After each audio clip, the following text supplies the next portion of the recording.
it's you. 1 second. Now activating chat mode. You made me jump there. I thought they'd finally caught me. Well, my heart rate did. Jumped up a little, I mean. Objectively speaking, the trouble was entirely of my own making. Half an hour ago, I was at Hotel de Boer for a drinks reception. It was to celebrate the successful opening of a show, but it was draining my energy. So, I waited for the right moment, then snuck away so I could switch to standby mode. Probably because I'm playing the lead role in the show? Is that so surprising? I'm always getting invitations to do solo performances. I just usually get Lyney to write back and turn them down. But then came the Fontaine Film Festival. We took all the kids from the House of the Hearth out to see a film, and after it finished, they all started clamoring for me to try out acting for some reason. Even Lyney was chanting along with them. Anyway, it just so happened that a director called Merieux had sent me an invitation right around then. I'll spare you the details, but basically, I ended up accepting it. Yep, you nailed it. I'm playing the role of a puppet. In fact, the show's called The Lost Puppet, and it's a masked mime show. So, I don't have to do any facial expressions or say any lines. Literally just a series of physical movements. The director says it's a very avant-garde art form. Art is not comprehended by the mind, but felt in the heart. At least, that's what the director says. Anyway, if nothing else, the opening performance seemed to go down well. At the drinks reception, everyone was crowding around me, saying, "Triumphant character portrayal, faithful adaptation of the original work, unequivocally, quintessentially avant-garde," and stuff like that. But being the center of attention is draining. So the moment they left me to go harass the director instead, I was out of there. The other thing is, some weird things happened while I was on the stage. Oh, sorry, Bonnie. I didn't mean to leave you out of the conversation. My bad. No, we just met. We bumped into each other right after I slipped away. Well, it'd be kind of difficult for us to communicate otherwise. Besides, I think she's taken a liking to the name. Haven't you, Bonnie? Yeah, that's right. Good kitty. We'll go find your owner soon, I promise. Nope. She's wearing a collar, and for the most part, she's pretty well groomed. If she is a stray, she hasn't been for long. Her stomach's been growling a lot. I guess she must have been missing for a few days now. As much as I'd love to hang out with her for a while longer, her owner's probably worried sick about her. Assuming she has an owner, that is. But the reception... I should probably show my face there again at some point, even if it's just to make excuses and leave again. Decision time. Well, I just find it exhausting, thinking through all the different ramifications of different choices and so on. That's more Lyney's area than mine. So, unless it's something really important, I usually just leave the decision-making to him. It's fine. He got Fremine to make me a little something for just this situation. Poof! A photometer. It looks pretty over the top, I know, but it's essentially just a box of cards. He kept the design simple, so it'd be harder to break. The way it works is, I pick a card at random, then look at the number on the card. Well, for example, if the number on the card is 5 or higher, I help Bonnie find her owner. If it's less than 5, I go back to the reception. I just have to believe in the bond between me and my cards, and my fate will reveal itself to me in numerical form. At least, that's what Lyney said.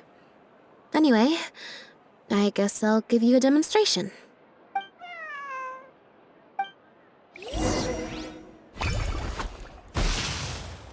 Huh, I didn't like that. Was I using it wrong? Maybe if I just...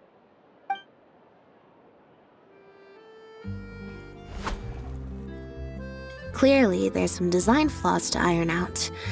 I'll have to let Fremine know. Let's see, which card did I get? 4. Well, the cards fell on the ground though, so I don't think it counts as fate. If you want to get the right answer, you have to let fate decide. Also something Lyney said. So, to put it another way, if picking a card up off the ground is how to not leave it to fate, then that means it must be the wrong answer. Or why don't you pick a card? Since I ran into you here, that means our fates are, like, interfering with each other. Thank you. This one is final, I promise. Here, take the Fateometer. If it's 5 or above, that means fate successfully changed. Anything lower than 5 is a fail. Also, if you have your own thoughts about what I should do, feel free to share it. Now that I've got a good problem solver here to help, I don't need to run every little thing by fate.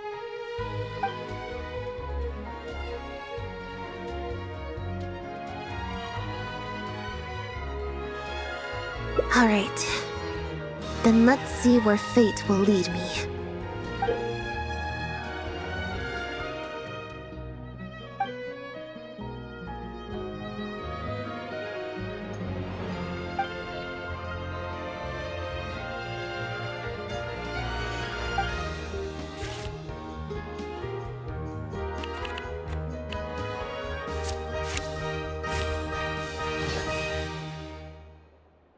So, we're looking for Bonnie's owner? There's 20 cards in total, numbered 1 to 20. So there's only a 1 in 5 chance of drawing less than a 5. I should also mention, this time the cutoff was 5, but I just set that to wherever I feel like. To put it in perspective, I said I'd only do the show if I drew a 1. Fate can be pretty sneaky sometimes.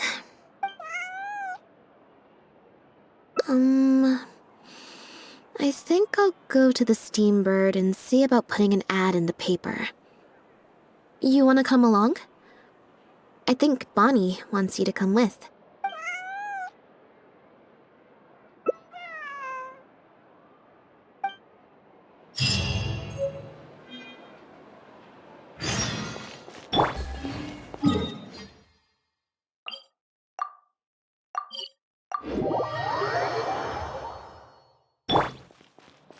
Yeah! Skyward! Scatter!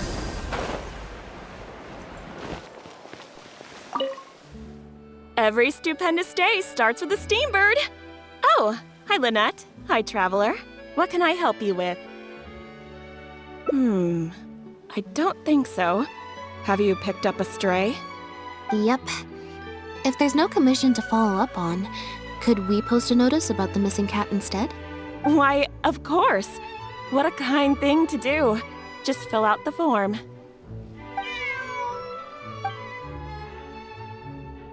Well, we've registered you as missing. You can stay at my place until your owner finds you. Also, I just wanted to say thanks for keeping us company for so long.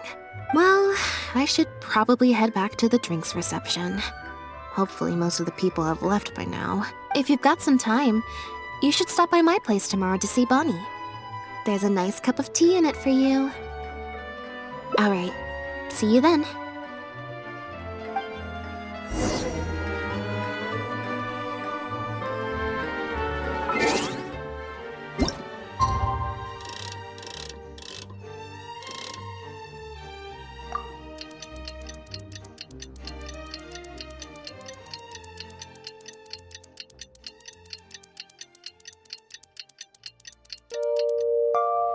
Peace prevails throughout the land, and all things are made new. As buds in the spring, this is an auspicious skyward!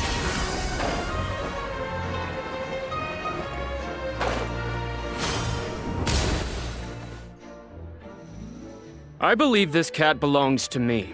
I already told you, this isn't your cat. Just take a breather, you two. Oh, you're here. As you can probably see, you'll have to take a rain check on that tea I promised you. At least for now. This is my friend's cat. He's preoccupied with some important business, so I came to retrieve her in his stead.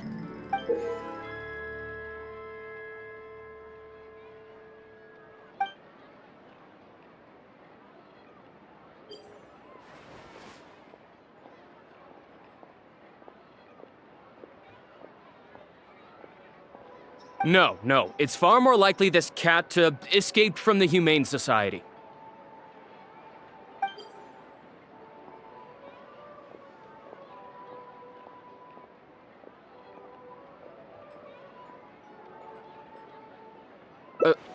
Bonnie? That's the name I've given her in the meantime.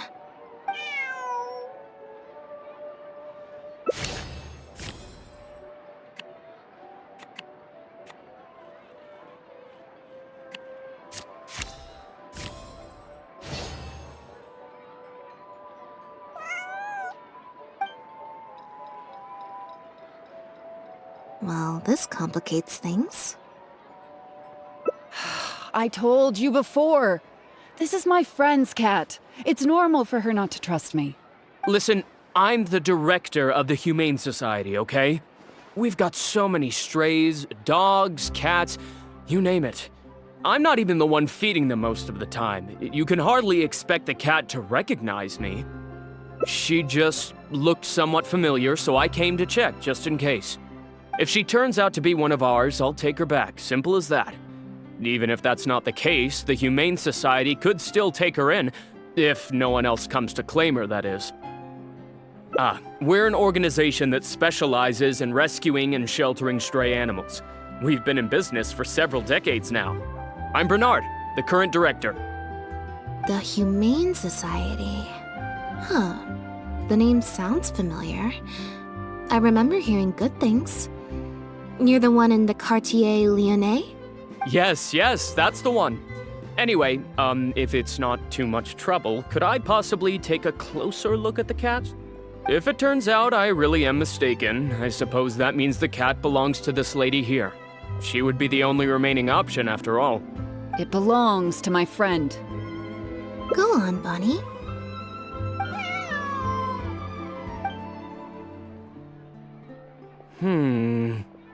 Oh, nope. Looks like I was mistaken. They do look similar, but there's an ever so slight difference in this one's fur color. Deepest apologies, friends. Well, I suppose this means I still have a missing cat to search for. Apologies again for the confusion.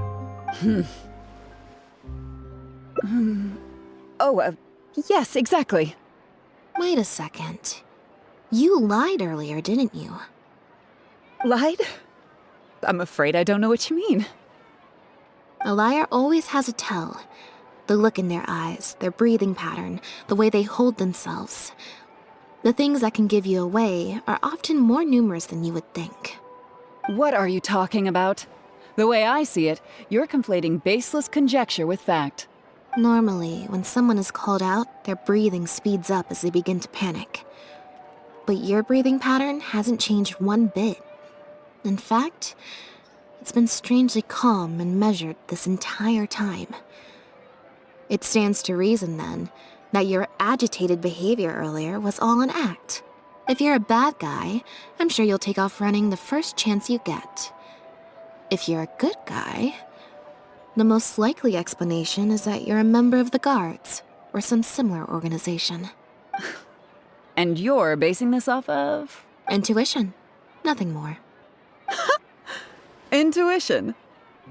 Well, I have to hand it to you, Lynette. You're right. I'm a member of the Guards. The name's Elodie.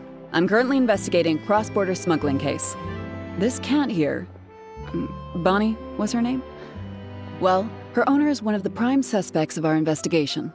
A couple of days ago, our suspect got wind that we were on his tail and fled. That's most likely how he got separated from the cat. I just so happened to stumble upon your notice in the Steambird. So, I decided to see if he'd come back for her. But it looks like I overestimated him. The impact of this case has been huge. The Merieux Phantom, the guards, and the Special Patrol have all launched investigations. If there was even the slightest chance that he would show himself, I had to follow up on the lead. A new kind of illegal drug, imitation synth.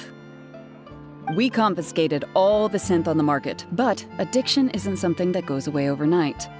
Even without substances on the market, people are still looking for a way to get their next fix. And criminals are all too eager to capitalize on that addiction. That was the impetus for imitation synth. Needless to say, a small-scale market opened up very quickly. After the original synth debacle, we put several measures into place to prevent similar incidents from occurring. The perpetrators got smart, though, and shifted their sales overseas before those measures could kick in. That's when the imitation synth smuggling began. We only recently got word of the presence of imitation synth overseas. We managed to track down evidence of some early transactions. What we were able to find out, however, hasn't proven that useful given the amount of time that has passed. The Merieux Phantom launched an investigation to track down every person in Fontaine capable of producing a drug like that. That's how we learned about Bonnie's owner. He's a researcher at the Fontaine Research Institute. His name is Pierre. Pierre Lafayette, to be exact. Lafayette.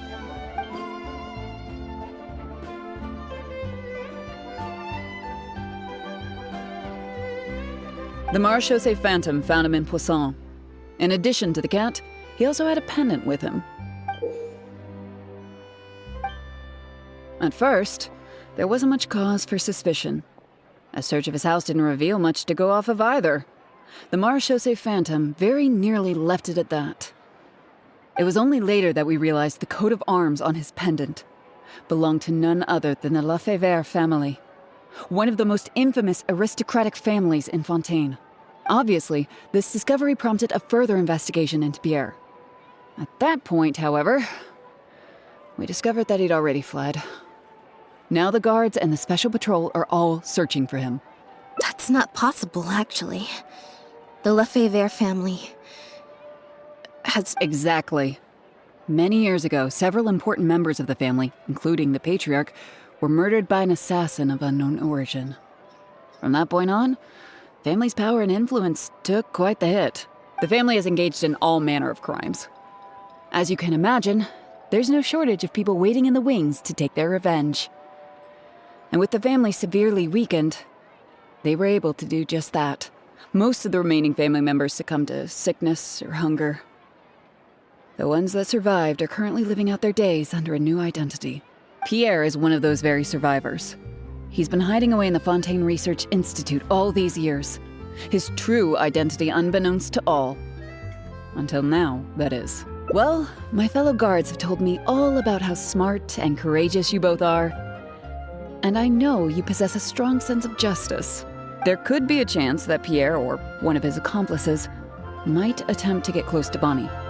Now that you've been briefed on the situation, I was hoping you'd help us keep a lookout. If I take Bonnie back to the guards with me, there's no way Pierre will try and come for her. Not even the most daring of criminals would attempt something like that. I have to admit, I'm not holding out too much hope that Pierre will come back for her. But if there's even the slightest chance, then it's worth a shot. Well, I've got some other leads to follow up on. If Pierre does appear, please contact me right away.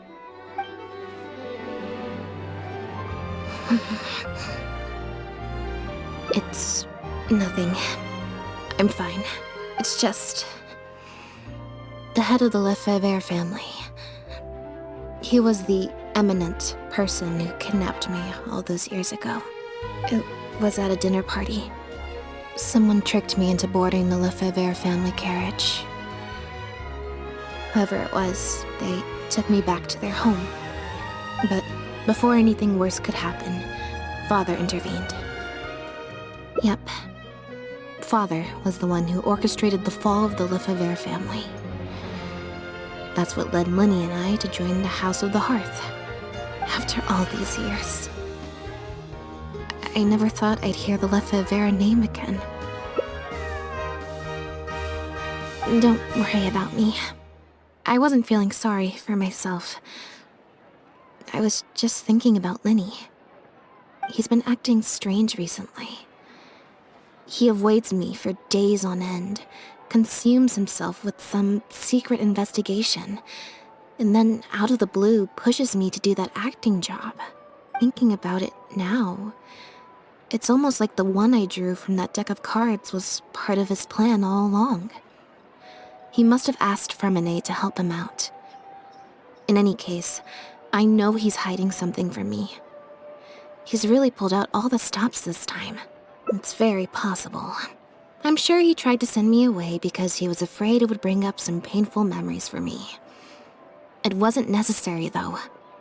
Even after all these years, he's still as overprotective as ever. You'll have to help me teach him a lesson if we run into him along the way. Yep. I want to head to the Fontaine Research Institute to learn more information about Pierre. Just let me activate search mode and then we'll head out. Who knows? Maybe we'll run into Lyney along the way. A little bit of both, perhaps. For the most part, though, I just have the sense that something's not right. Something isn't adding up about Pierre's story. I'm just not sure what. Okay, I'll write a letter explaining everything to the crew. Once that's done, we can head out.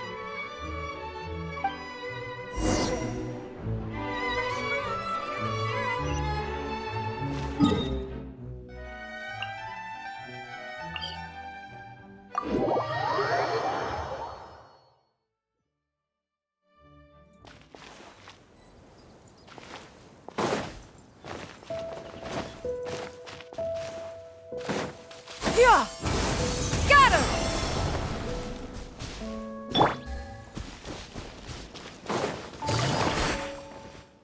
Lynette, you're, not at rehearsal?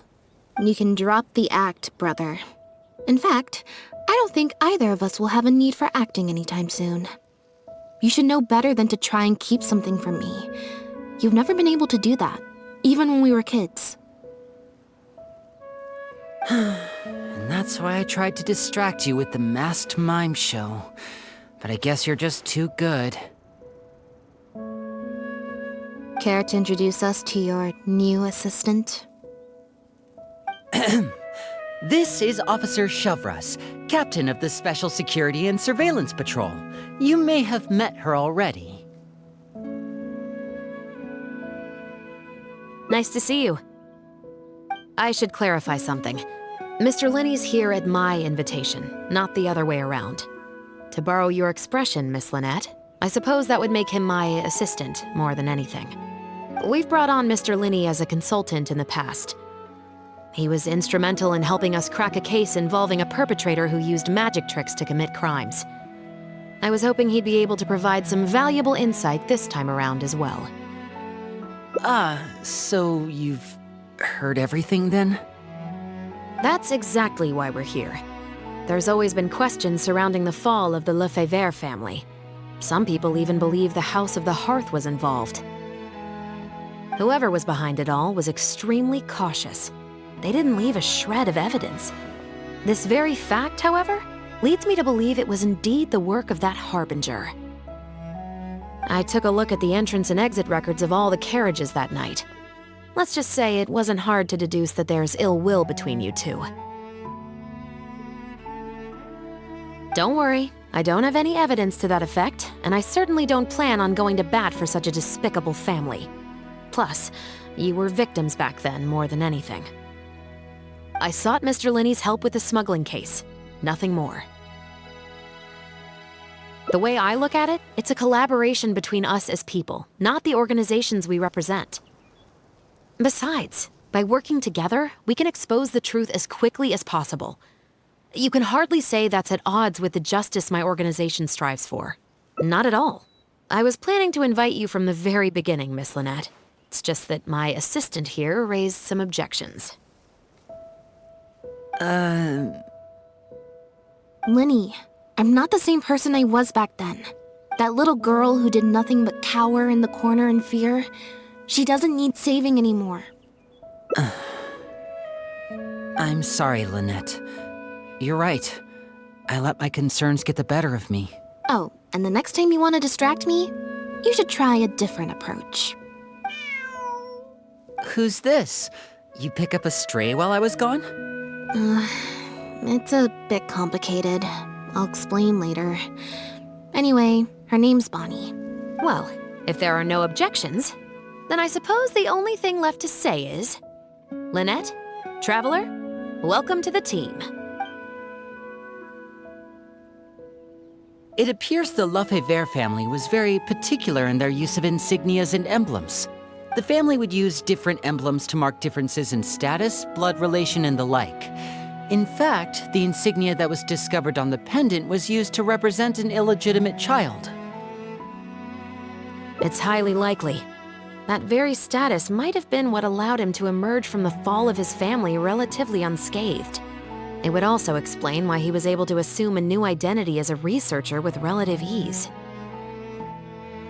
We discovered something interesting, though.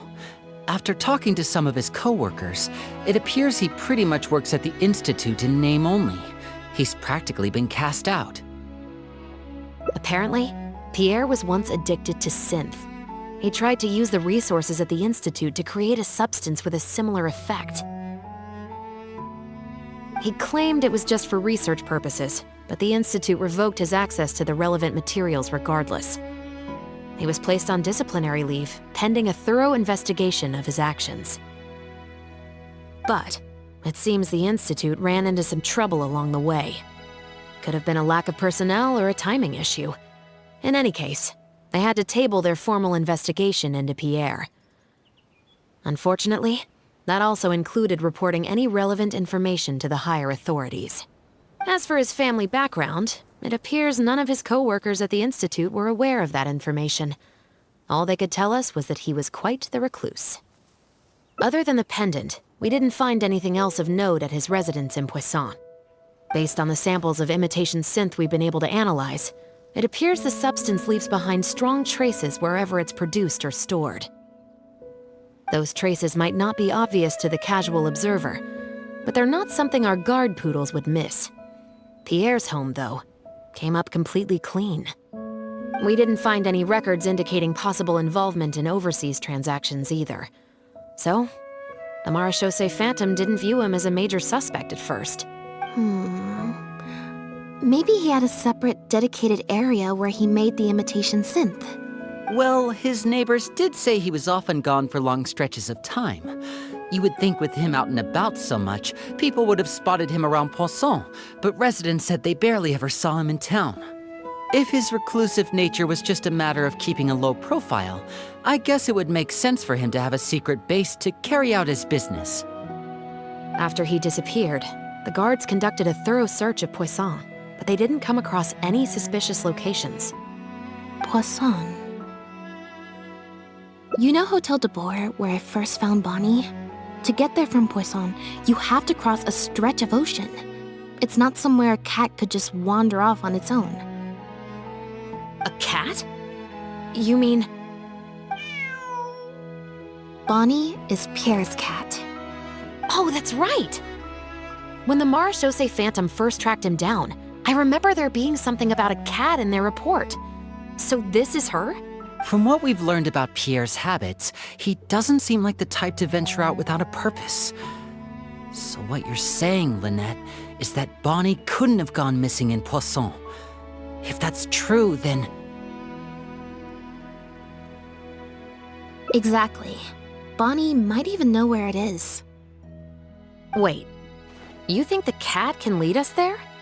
But she's not trained like one of our guard poodles. How is she supposed to understand what we want her to do?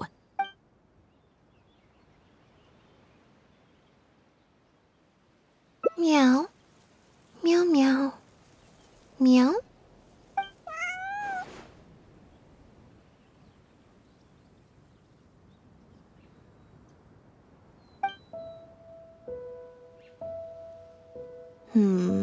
Near the coast, the beach, and beneath the cliffs. The place we're looking for is most likely north of the court of Fontaine. Well, I've certainly never taken a witness statement like this before. Well, if it works out, maybe it's something worth getting used to. Cats and humans are actually pretty alike. When it comes to communication, most of what we want to convey can be accomplished through body language alone. But humans tend to rely too much on speech to ever take advantage of that fact. Of course, body language has its limitations. You're not going to be able to get across anything too complicated. The important thing is that we now have a lead. Let's try and find a place that matches the clues Bonnie gave us.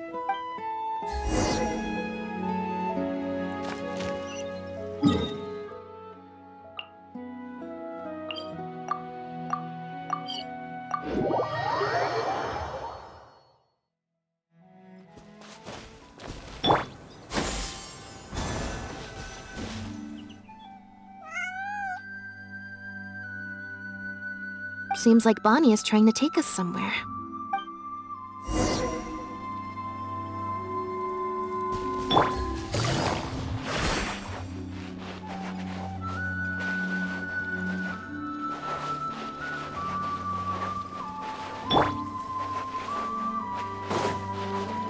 Gardemex ahead. Look out!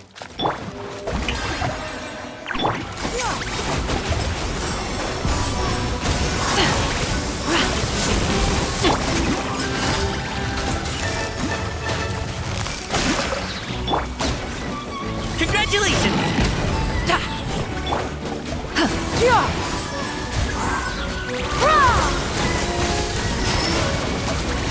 Here comes the catch. Let my name echo in song!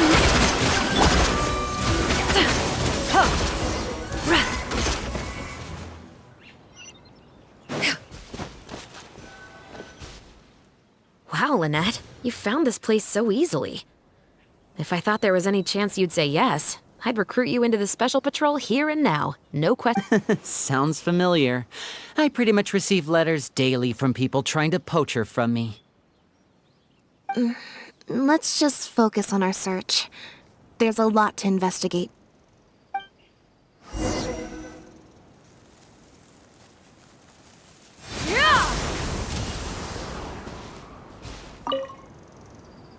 Aha!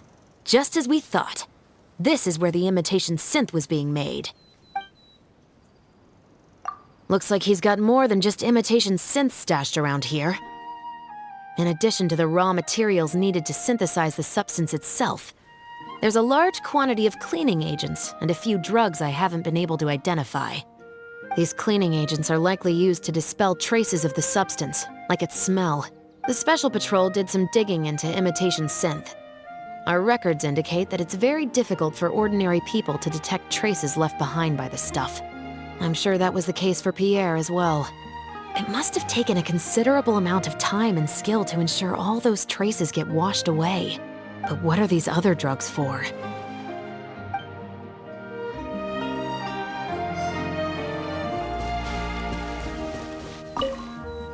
The material these bags are made of, it's quite rare. It's the very same, actually. Romaritime flower fiber. But there's something special about the composition of these bags. I took a closer look, and it appears they're not only waterproof, but also corrosion and leak resistant. Even the strings look specially designed to keep the bags closed nice and tight. I came across some bags made of the same material just now, but they were much smaller and thinner. From the look of them, they seemed far less durable as well. Very similar, actually.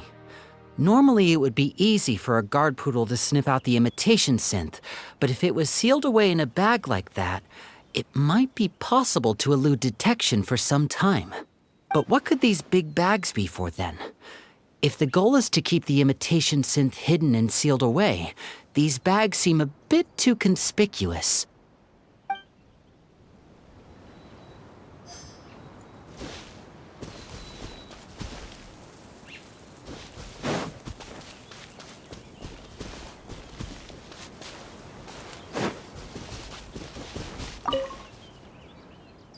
When the Merieux Phantom searched Pierre's house, there was no sign of these barrels, right?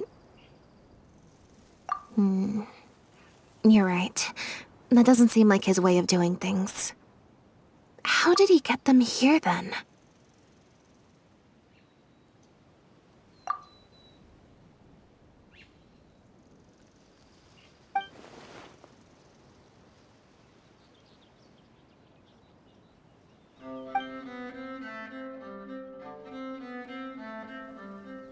Only the lower halves of the barrels appear to have been submerged in water.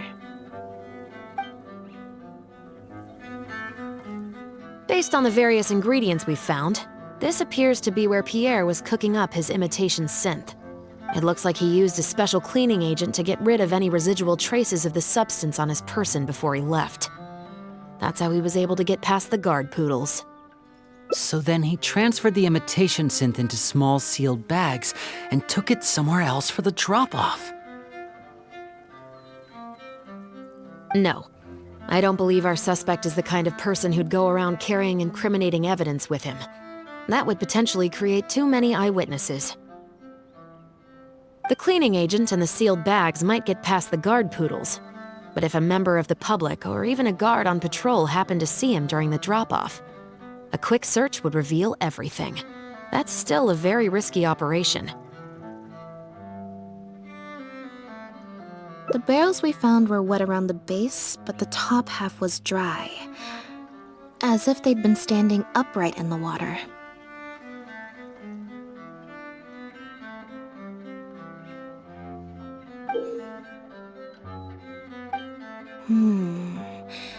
If you put a barrel in the water, it will normally float on its side. Unless it's heavily loaded, in which case it'll sink. Yes. With flotation rings around the body of the barrels, they'd stay upright in the water. And then he could afford to load them more fully. You think he used floating barrels? I suppose if he acted at night, when there are very few other boats around and visibility is low, it's a valid theory. We can't rule it out. But then, wouldn't the barrels be carried off by the waves or the currents? How would the person doing the pickup know where to look? Traveler, can you come take a dip in the sea with me? I have a feeling that somewhere down there, we might find some rope.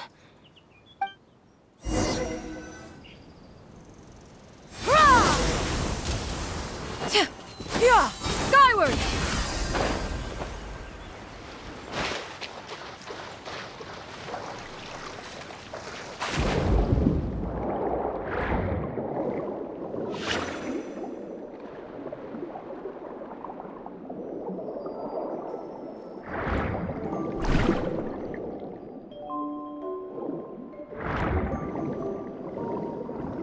The wreckage of a small boat? This isn't the place.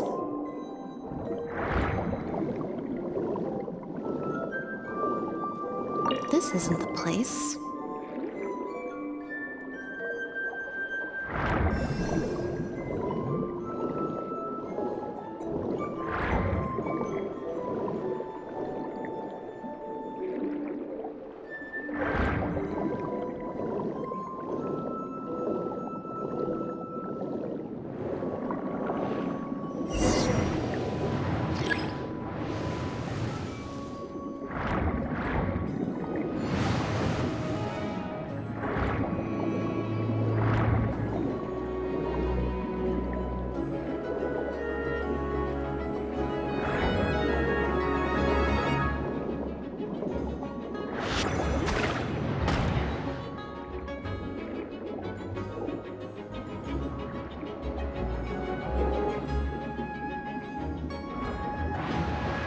Got it. Time to go up and report.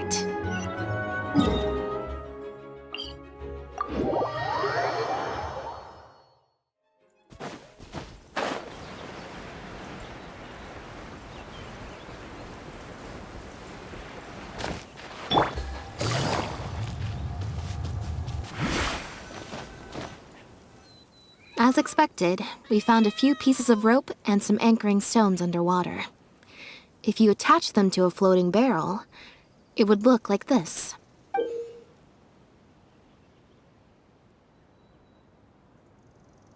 With this anchoring system, it would be possible to use floating barrels for the drop-off.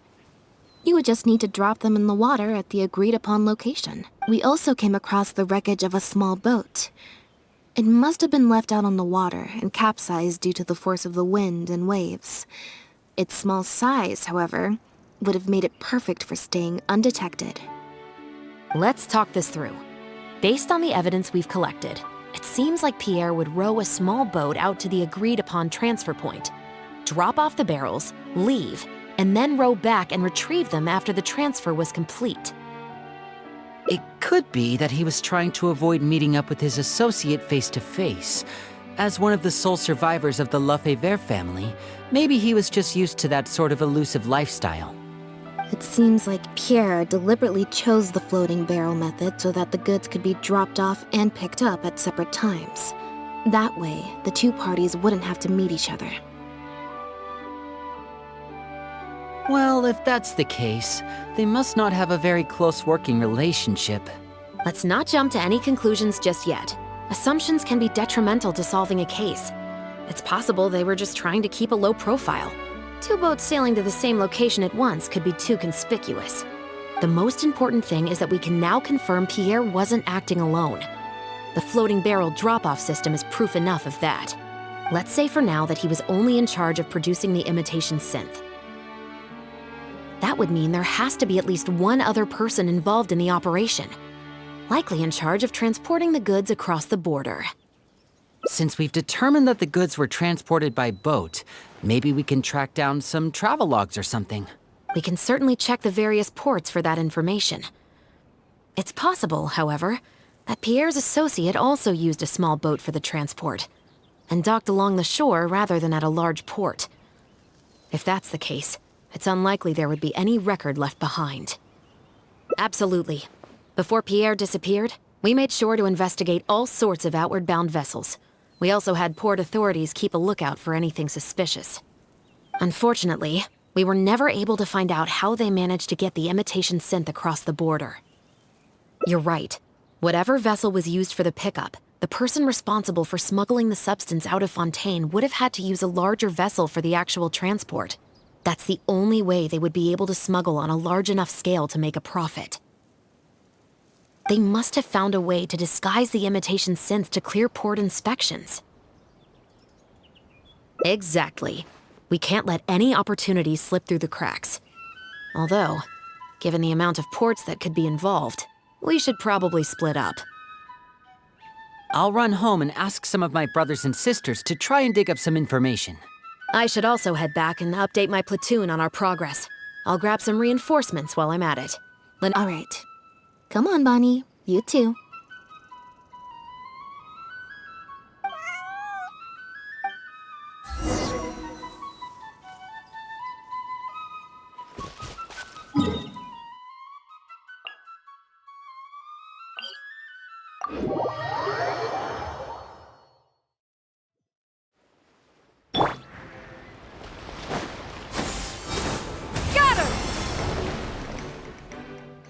Oh, Lynette, traveler.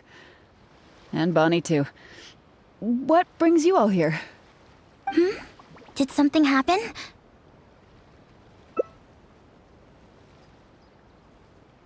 Oh.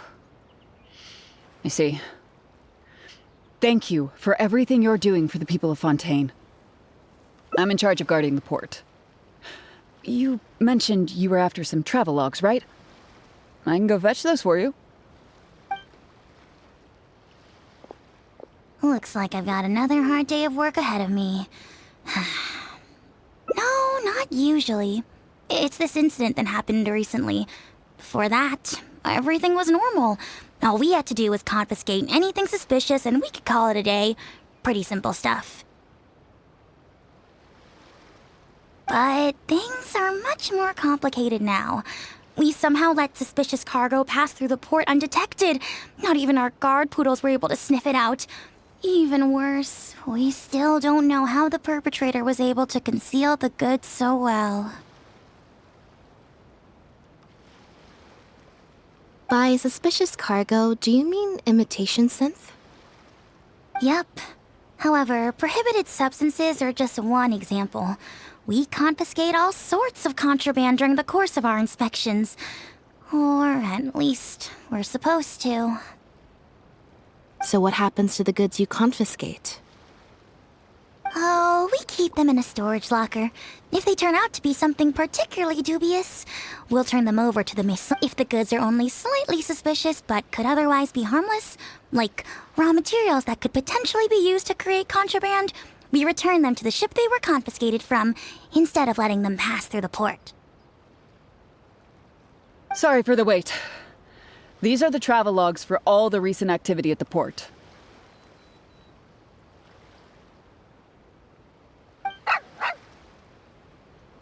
Oh, you brought Gerard with you. Actually, he followed me here himself. It's like he smells something on me.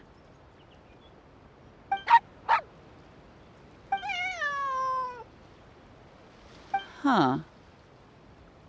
I wonder why Gerard is reacting to you two so strongly. Huh? We were so careful not to touch it, but we still ended up with traces on us. If it leaves a residue so easily, I just don't understand how the culprit was able to disguise the goods at all. Why don't you have a look at the travel logs first? All ships coming in and out of the port are recorded here, except for the ones the port authorities ride to and from work.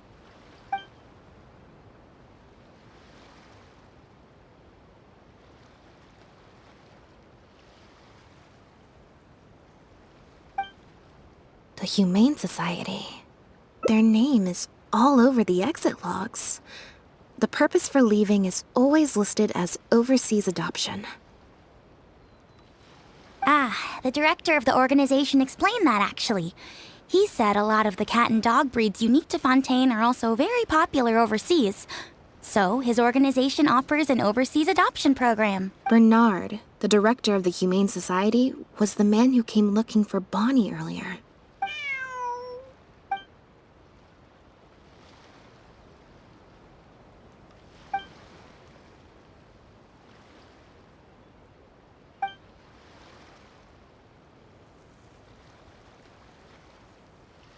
Have you figured it out too, Traveler? The way the criminal disguised the goods? When Bernard asked to take a closer look at Bonnie, he was actually checking whether there was any imitation synth in her stomach.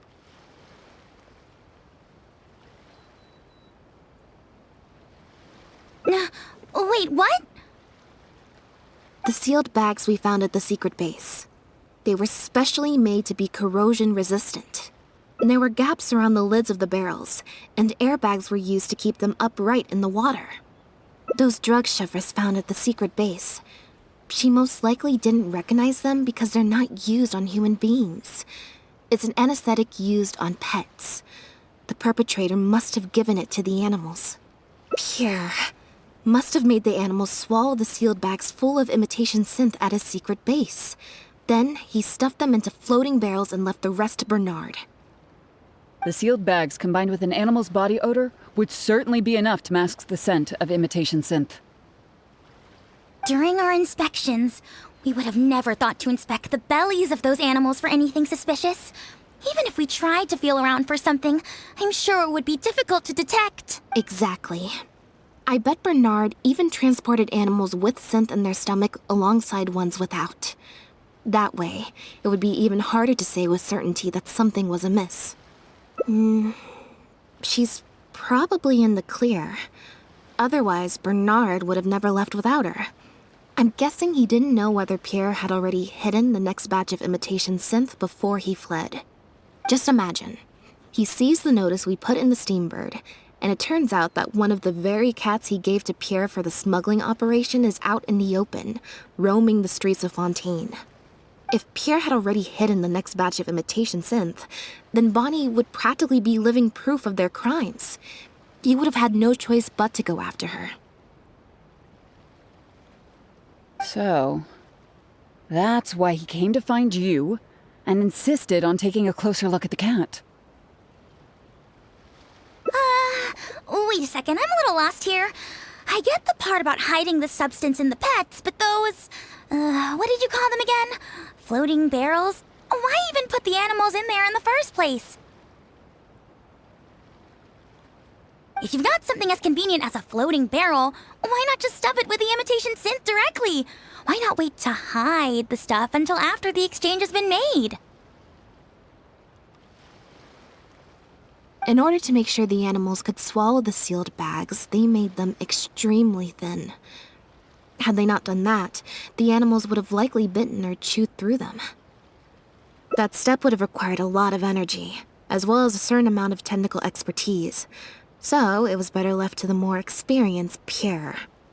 We've already proven how easy it is to pick up trace amounts of imitation synth, so I'm sure Bernard was taking all the precautions he could to avoid the same fate. Okay. Then, let's head to the Humane Society right away and bring that guy to justice. I'll bring a Gardamek to speed up the process.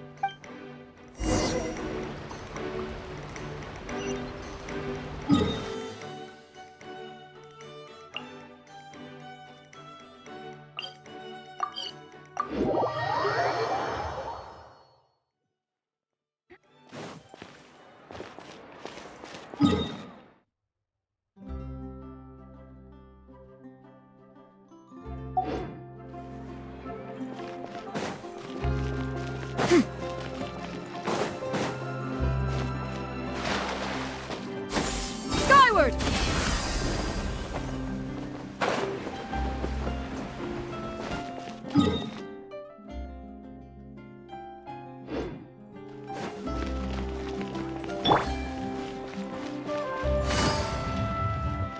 The headquarters of the Humane Society should be somewhere around here. Bernard could show up any moment now. You're the people from earlier. Wait, you're from the guards? After him! We can't let him get away!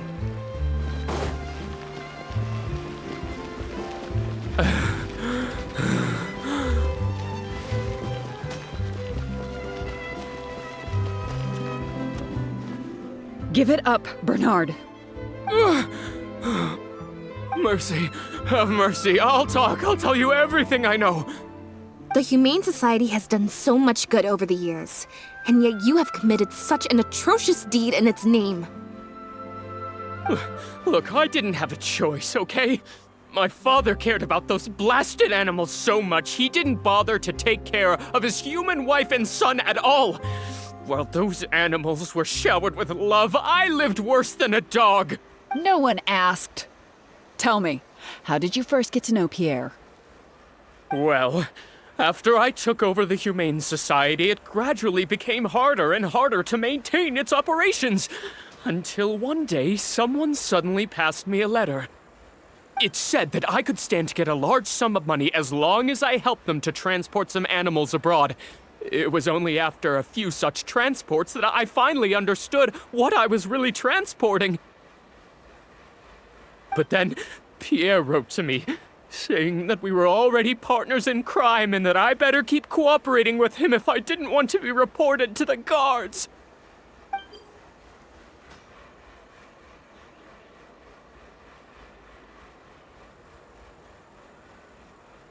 You knew it from the very beginning, didn't you? The reason why you had to go through so many steps just to transport some animals. I'd suggest that you confess everything right now if you don't want to add anything else to your list of crimes. Yes, officer. I would order wooden barrels and flotation devices according to his instructions, and then load the sleeping animals onto a boat. Once I sailed to the location he provided, I would dump everything together into the sea.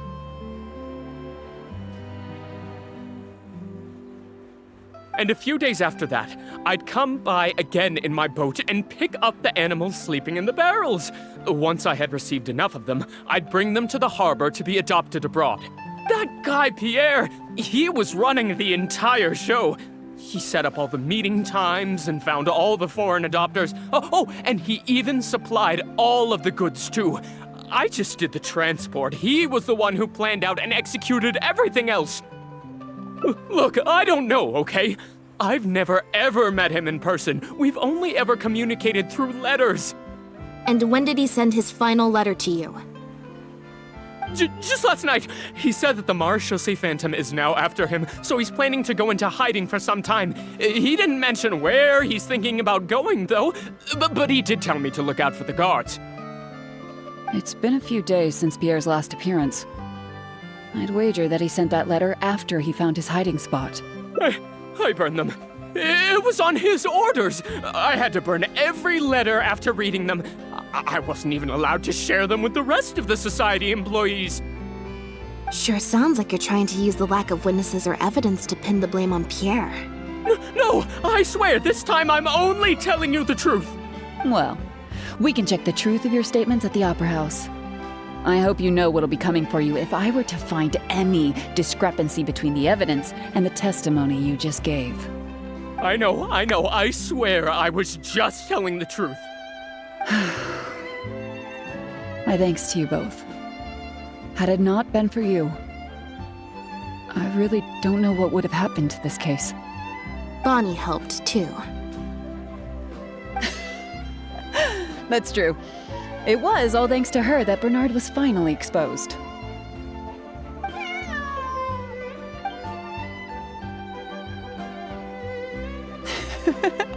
And it looks like she's grown quite fond of you two as well. Then I'll leave you be.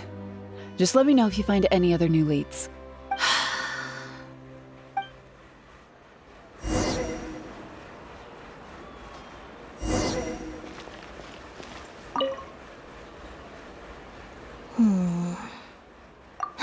It was that obvious, huh? Well, even though it didn't feel like Bernard was lying, after talking to him, I'm getting an even stronger sense that something's not quite right. We investigated so quickly that perhaps we've missed a thing or two along the way. Let me activate deduction mode and consider things again from the top to see if we can find anything new. Is there still anything unresolved or strange that we should try to consider?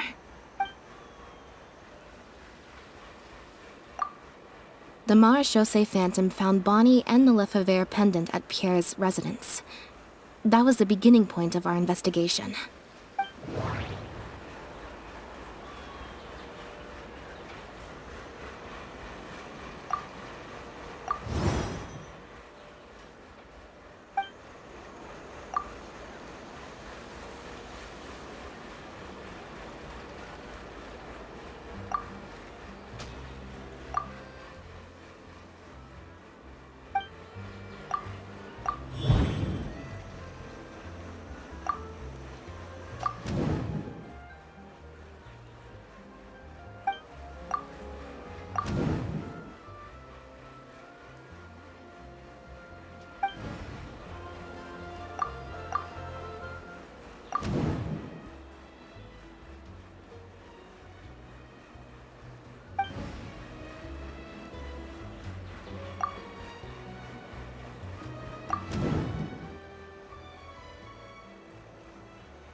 There's no need to rush.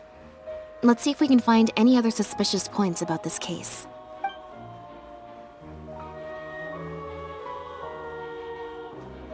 Well, we've discovered that Bernard is responsible for the trafficking, while Pierre deals with supplying the goods. Is there something else in this scheme that we're missing?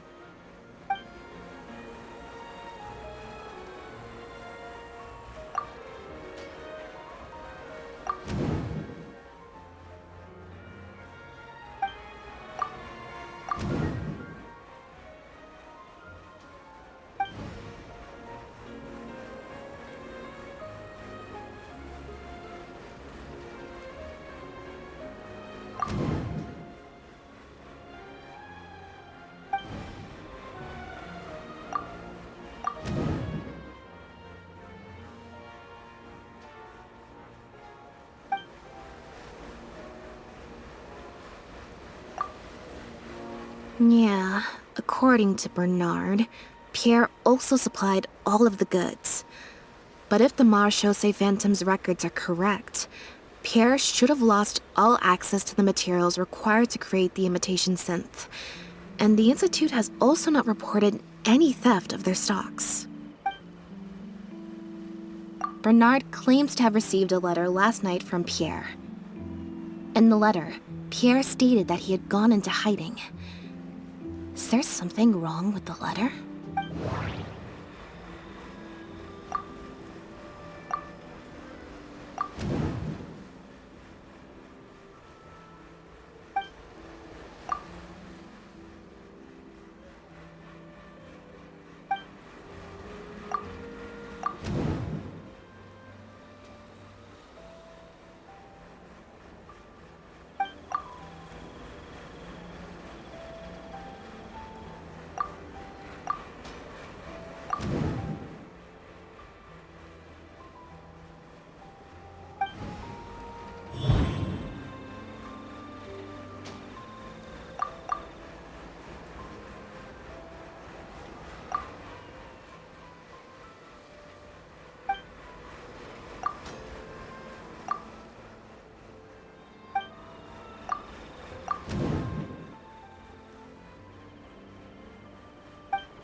There's no need to rush.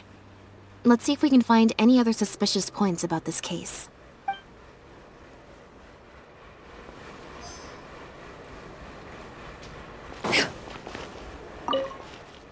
Now behave, and follow me to the interrogation room. Ow! That hurt. Ow!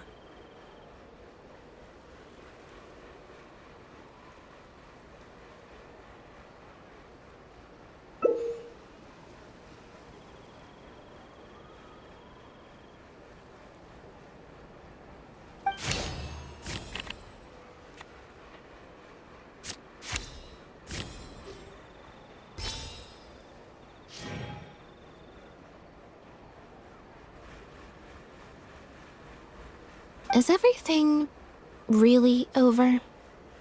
I still feel like the relationship between Pierre and Bernard is not as simple as it appears. Also, I've had this strange sense that something's off the entire time we've been on the case.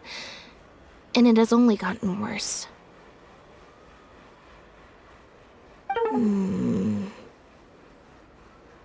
Ugh.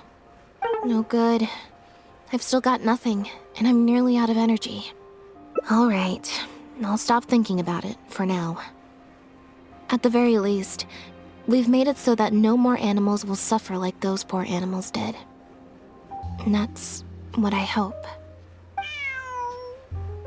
Let's go to the Humane Society and see if there are any animals left that might still need our help. Before my energy for today completely runs out.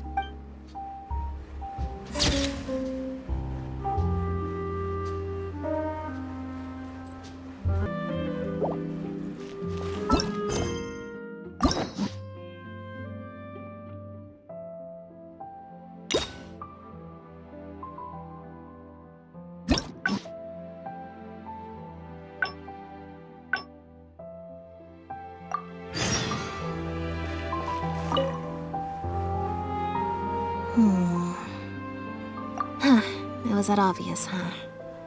Well, even though it didn't feel like Bernard was lying, after talking to him, I'm getting an even stronger sense that something's not quite right. We investigated so quickly that perhaps we've missed a thing or two along the way. Let me activate deduction mode and consider things again from the top to see if we can find anything new. Is there still anything unresolved or strange that we should try to consider?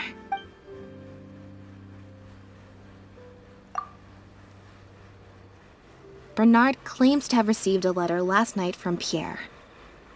In the letter, Pierre stated that he had gone into hiding. Is there something wrong with the letter?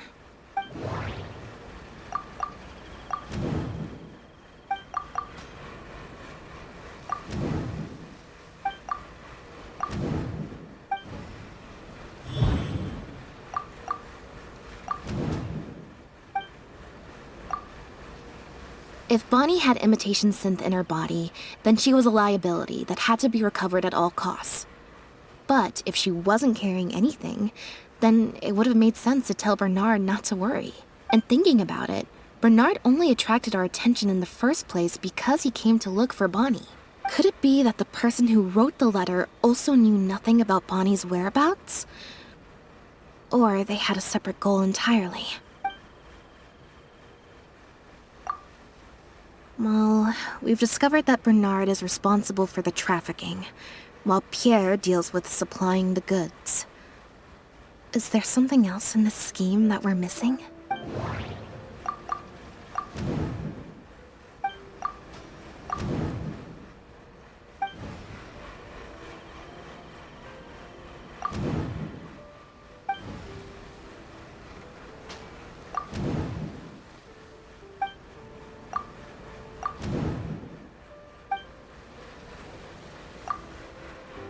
Yeah, according to Bernard, Pierre also supplied all of the goods.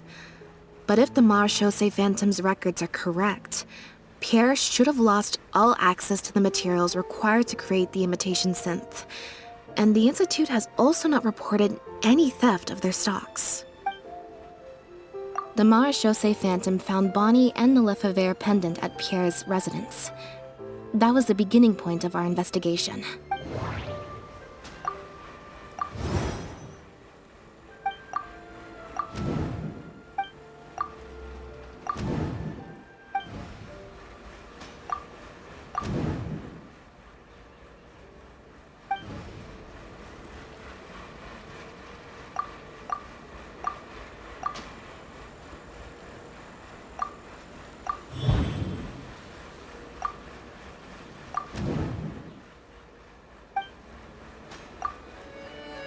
Why would he leave such an obvious trail for us to follow when he took so much care to not leave any traces of imitation synth in his home?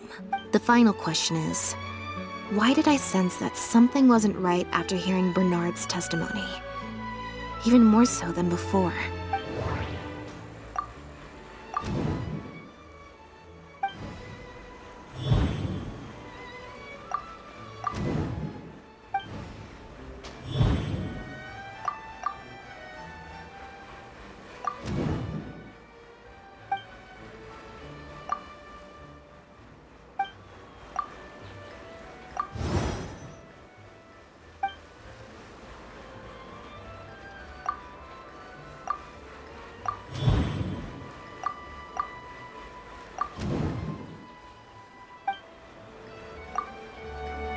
Deductive mode deactivated. I think we may be close to the actual answer.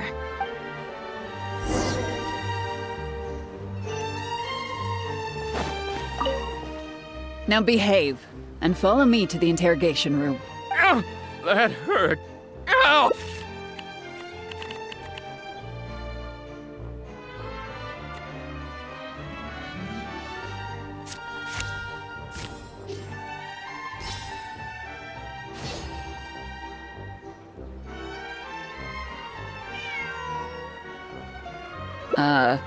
Is there something else you need from me, Traveler? Huh?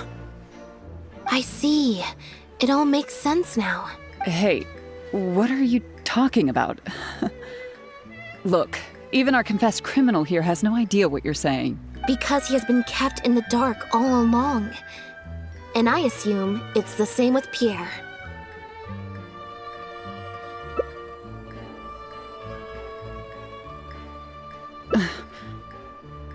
That never quite added up for me.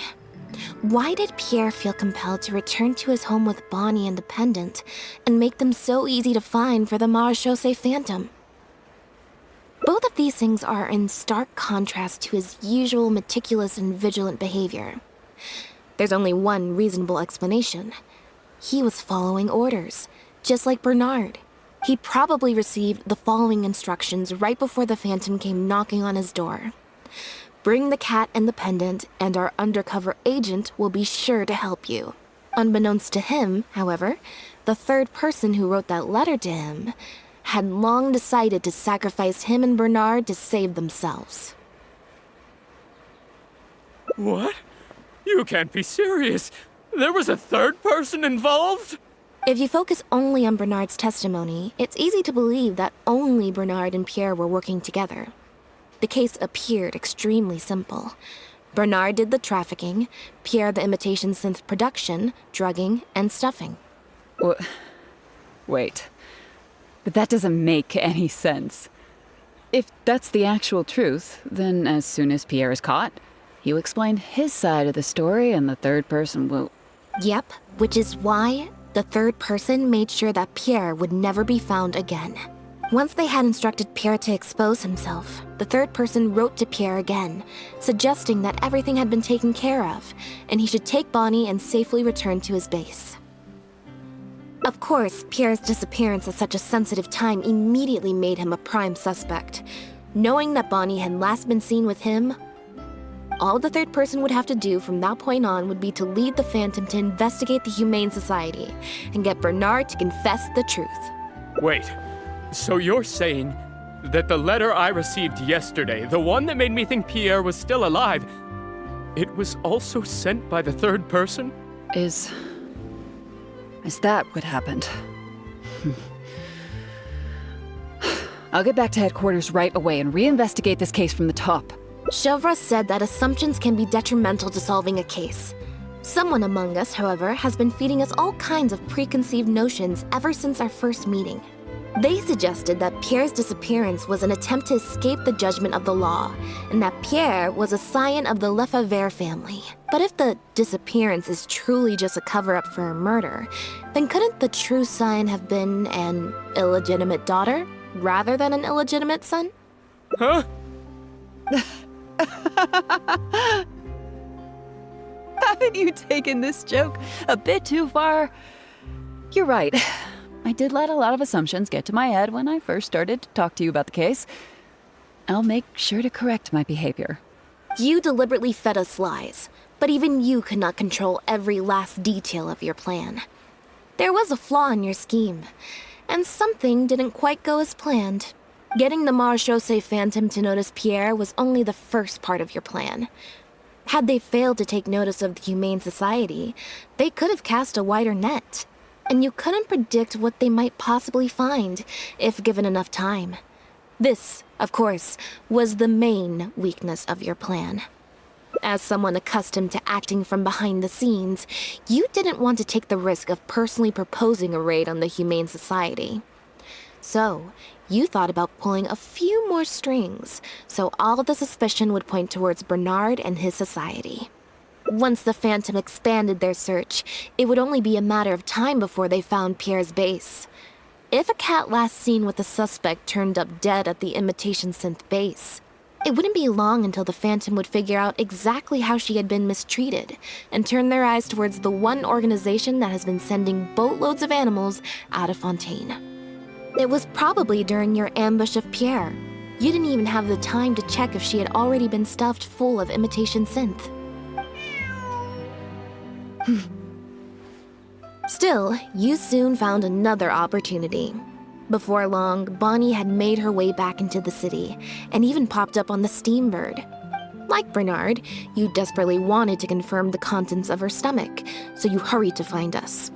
Unlike Bernard, however, you were hoping that Pierre did have the time to make her swallow a load of imitation synth. While investigating the suspect's cat, we unexpectedly discovered that the suspect has been smuggling imitation synth using living animals as intermediaries. That was your plan, in any case. With that, you'd have been able to lead the investigation towards the Humane Society. Bonnie had managed to escape before Pierre was able to stuff her full of imitation synth. That part of your plan could no longer be carried out. But as shrewd as you were, you came up with another plan right away. You manipulated the Traveler and I to help you identify Bernard as a key suspect. You used the Lefebvre name as bait to get us to join your investigation. With 2 extra bodies around, the Special Patrol is sure to soon take note of the strange event of Bernard somehow having a reason to look for Pierre's cat. So, what you're saying is, I went to all that trouble just for the chance that you might put forth the suggestion that would lead you down the wrong path. Of course, you did far more than that. Just now at Lumidu's harbor, were you not the person who highlighted the suspicious activities of the Society? Oh, You even highlighted the Society's activities during your compilation of the logs, so they'd be immediately visible to anyone examining the records. Moreover, the logs contained no records of the Port Authority's activities. In other words, your activities. and what are you trying to suggest with that? I am insinuating that you had plenty of opportunities to transfer the raw materials for imitation synth from the harbor to a boat, and then sail over to the meeting place full of floating barrels. And that's how neither the trafficker nor the manufacturer knew there was a third person who supplied the raw materials, and surreptitiously operated between them.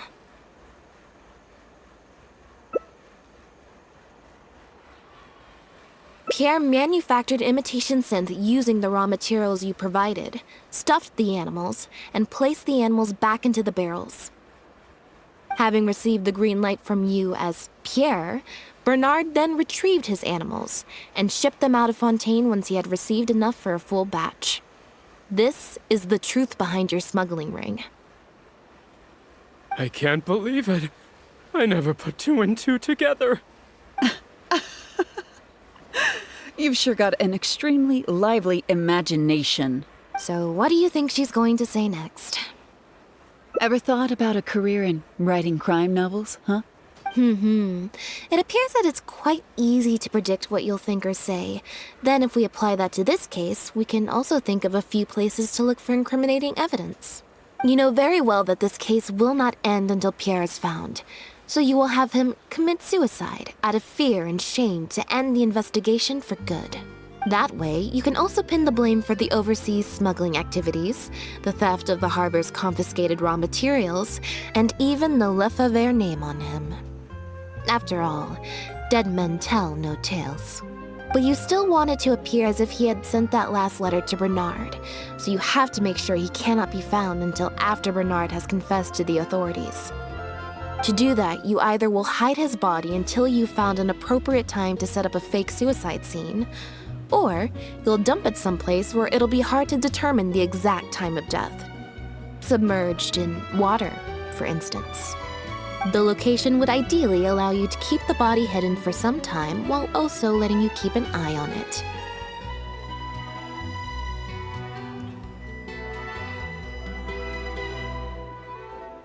There are only so many options to hide a person's time of death after all. As long as the Phantom investigates each of the possibilities in turn, they'll surely find Pierre's remains. Especially since, as the prime suspect who will now be taken into custody, you will no longer have the time to move him or set up a fake suicide scene to cover up the murder. How absurd. And on what grounds will you order my arrest? Don't think for a second that your spouts of nonsense will amount to any kind of real argument. After all, I'm... Elodie Lefebvre! As the captain of the Special Security and Surveillance Patrol, I hereby declare you as a suspect in the case. If you have any objections, you may raise them later during interrogation. That's right. We received a message from Lumidu's harbor that you were going to investigate the Humane Society. We didn't expect to run into you at such a critical moment. While at the harbor, we noticed something else extremely interesting. Apparently, you often used all kinds of excuses to swap your shifts. And if one were to match the times of your shifts to the activities of the Humane Society and those of certain foreign ships, they'd find them to be an exact match. That's just a coincidence. Yes, I'm sure you have already thought of a dozen different ways to explain away the suspicious activities, but as far as evidence goes, that should be enough to warrant taking you into custody. Don't worry. If it turns out that the guards are still unable to find any evidence after all this, Lynette and I will do everything in our power to clear your name. Although judging by her reaction, I assume no follow-up from us will be needed. The Lefebvres were infamous for using disguise and infiltration to achieve their goals. Who would have thought that they would have planted someone within the guards? Judging from the timeline, they likely arranged for you to enter the guards before the fall of the clan. But they probably didn't expect you to turn it to your advantage and use your job to save yourself during the purge. Not only that, but you actively participated in the interrogation, arrest, and judgment of the Lefebvres during their fall, thus clearing yourself of suspicion. You brutally and cruelly abandoned your allies as soon as they outlived their usefulness, just like a lizard cutting off its own tail in order to live. You've been doing this for years. So you played me like a fool after all? Ugh!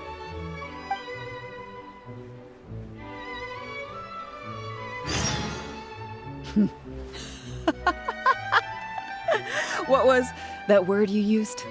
Ally? You think that someone as foolish as him is worthy to call himself my ally? They were worthless scum, all of them. Not just Bernard and Pierre, but those Lefebvres too. They always just saw me as a tool. I lost all my chances of a normal life just because I was born into their lot. Not only that, but because they wanted me to become an undercover agent, they stripped me of my name, too. I had to live in constant fear of them while they were alive. And even once they were gone, I had to continue to bury my heritage and my name, always worrying that their enemies would come knocking at the door. Do you know anything about what I've been through over all these years? My life as the last Lefebvre? I don't, and neither do I care.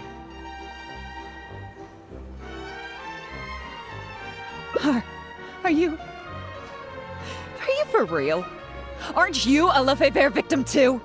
Elodie, you're the only one still living under the shadow of a name. That's enough. Keep your hands where I can see them and do not resist arrest. If you have more to say, save it for the interrogation room. What a joke. What a joke! Hey! Don't come any closer! What's that?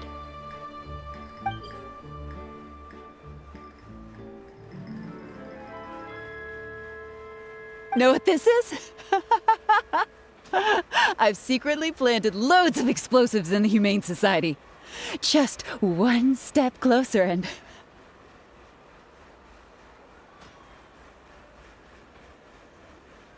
Whether they're cats, dogs, or just unlucky human employees, they'll all be blown up into smithereens. Surely you bunch of goody two-shoes won't let that happen, right?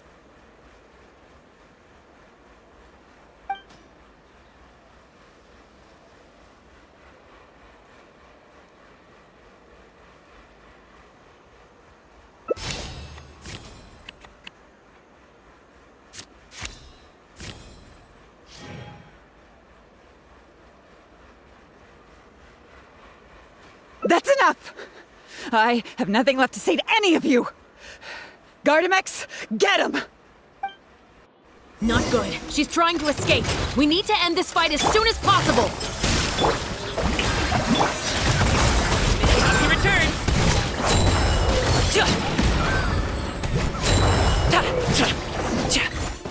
Busted so quickly, huh? Good thing I've already bought enough time to escape. Ah!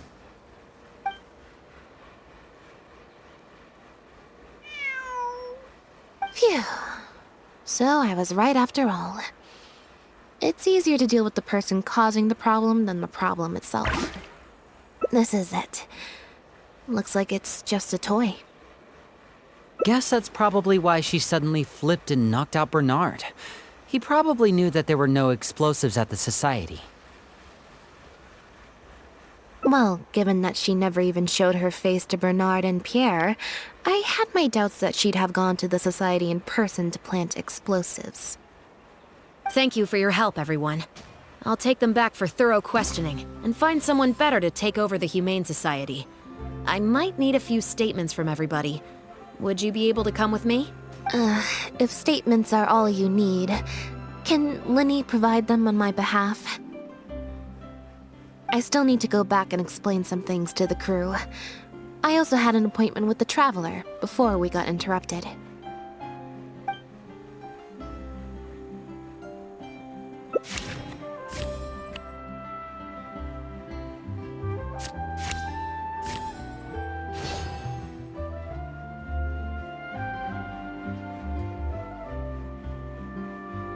Ah, so you do remember. Yes, I invited you to come over to our place. Once I'm done talking with the troupe, I'll make a nice cup of tea and bring Bonnie to wait for you outside of my door.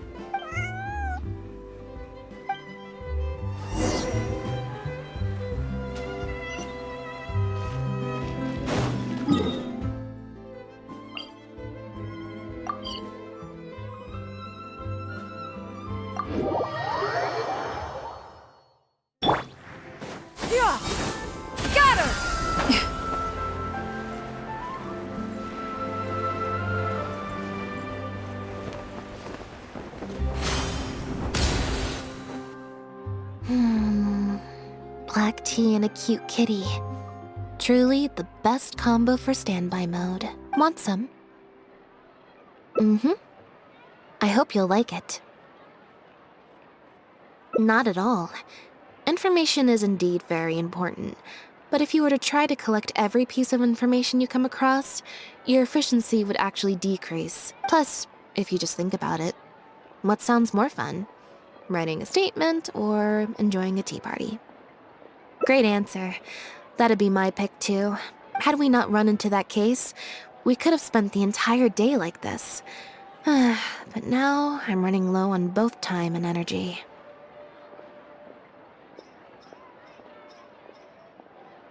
You're right. I can sense it. I'm recharging very quickly at the moment. Something about her rubbed me the wrong way since the very beginning. But to be more precise, it was probably around the time when I saw Bonnie try to get away from her. Elodie tried to get close, but Bonnie deliberately dodged her. Maybe Bonnie had tried to evade her before at Pierre's base. Or perhaps Bonnie just instinctively knew that she wasn't a good person. Not everyone who likes cats is a good person. But if cats like you, you're probably alright. Humans tend to overthink things, but cats rely on their instincts, and they're pretty sharp. I mean, just look at Bonnie. She took a liking to you the moment you met.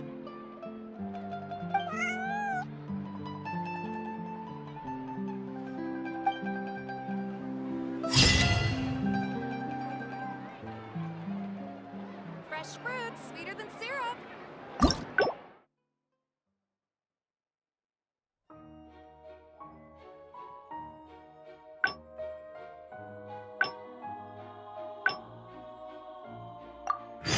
The secrets of the mechanical arts are too profound to convey in a few simple words. Oh.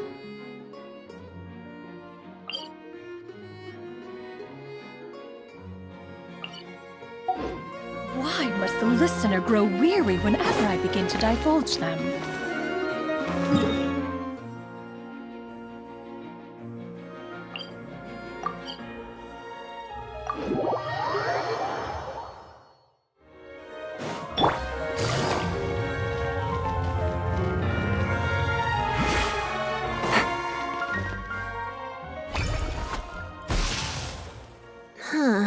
I didn't like that. Was I using it wrong? Maybe if I just...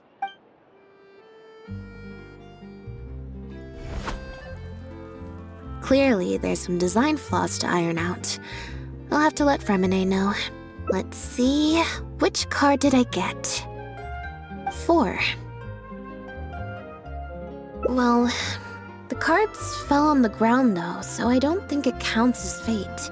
If you want to get the right answer, you have to let fate decide. Also something Lyney said. So, to put it another way, if picking a card up off the ground is how to not leave it to fate, then that means it must be the wrong answer. Or... Why don't you pick a card? Since I ran into you here, that means... our fates are, like, interfering with each other. Thank you. This one is final, I promise. Here, take the fateometer. If it's 5 or above, that means fate successfully changed. Anything lower than 5 is a fail.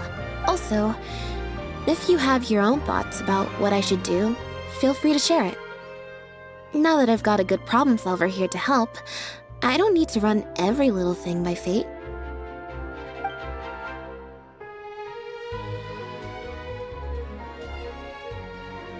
Huh?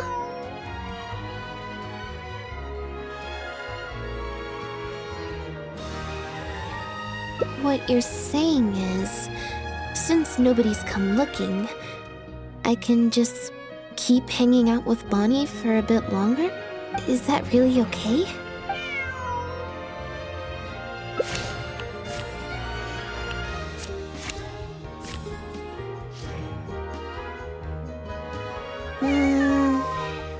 Maybe not. As much as I don't want to, I really should be getting back. Besides, if someone does come looking for me or Bonnie and finds me just chilling out with a cat, I feel like I'd have a lot of explaining to do.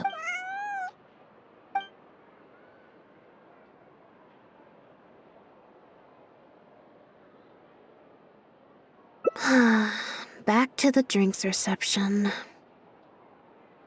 Nope, I said it was your decision. I'm not gonna waste any more energy dragging my feet. Besides, the drinks reception is technically part of the job as an official publicity event. So, if I bail on it, I might get sued for breach of contract, and that would be a huge pain in the butt. One other thing. Do you want to come with me? If you're free, I mean. Thanks.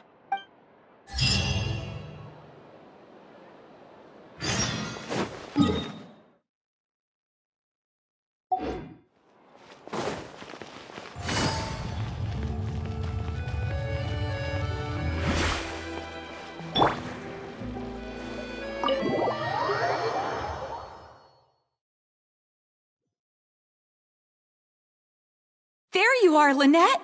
Where did you disappear to? Leone and I have been looking everywhere for you. Wait, where did you get the cat? I found her outside. Do either of you happen to recognize her? I don't think so. Could belong to one of the guests, I suppose. Fair enough. It was a long shot. So sorry we couldn't help you, Lynette. Don't worry. We'll ask around for you. Leone's probably just being forgetful. Maybe you could leave her with us. We'll take her to the reception desk and see if they know anything. And if not, we'll just keep looking. Sure. I would help, but I'm a little preoccupied. Sorry to dump this on you. It's no trouble at all. We're happy to help however we can. Also, if it's no trouble, I mean, could we maybe get an autograph? And maybe a photo too? Leone! You can't spring that on her now. Not while she's working. At least wait until the event's finished. One last thing, Lynette. Director Merieux's looking for you. We'll take the cat to the front desk now. See you later. I'm not usually required at these kinds of events, so I don't even have an event mode. Alright, guess I'd better go see the director. Spectacular choreography, a masterpiece of mise-en-scène, and the performance, oh my, groundbreaking, dripping with, je ne sais quoi. My congratulations on another magnificent show, sir. Yes, I for one was particularly captivated by the clearly allegorical narrative undertones. The Lost Puppet shines a spotlight on the impact of technological advances in our modern society, particularly as they relate to changing modes of emotional expression and the challenge of mutual intelligibility. Such a pioneering work, so far ahead of its time. A tour de force of avant-garde theater. I can already see the headlines of tomorrow's newspapers. They will certainly be singing your praise, Director Merieux. But it was a group effort, of course. To convey emotions in a silent show with no facial expressions, the entire cast had to go above and beyond. Everyone truly outdid themselves. Speaking of the cast, Jillian, another strong performance from you in Director Merieux's latest show, as of course we've all come to expect from your numerous successful collaborations to date. That's quite an overstatement. I've only ever played supporting roles. On that point, you stated a few months ago in an interview that you were looking to secure a leading role in your next show. What led you to the decision to stay in a supporting role this time around?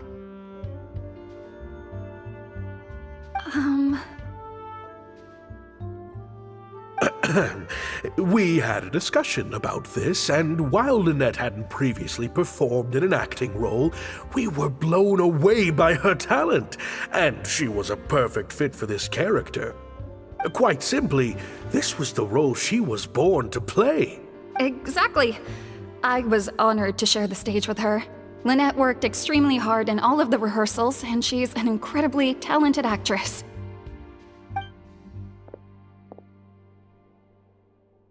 Oh, Lynette's back! Hey, Lynette, where have you been? Were you in standby mode? Some reports say you switched to that state to recharge after a show. Ah, method acting, of course. Such a compelling portrayal of a mechanical puppet could only be achieved by an actor who lives and breathes their role even while offstage. Those seemingly stilted movements were in fact an inspired portrayal of the character. The ostensibly bad acting, in reality, was the product of supreme acting skill. I went outside and there was this cat there, so I played with the cat for a bit. A cat? We've long heard that you are a kind soul, as well as an incredible actress. No wonder your debut performance has garnered such popularity. This show looks on track to break box office records for avant-garde theater. Lynette, any words for the fans? Not really, no. I believe Lynette is trying to say that the act of performance itself is the actor's true means of connecting with their fans. Oh, I see. Lynette, any comments?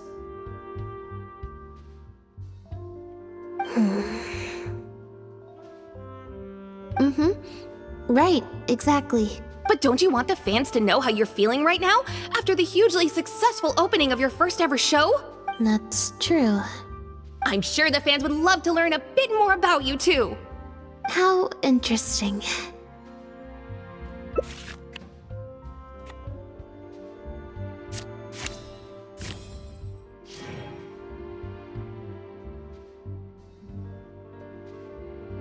Lynette, how do you find acting compares with performing in a magic show? What does the future hold for you, Lynette?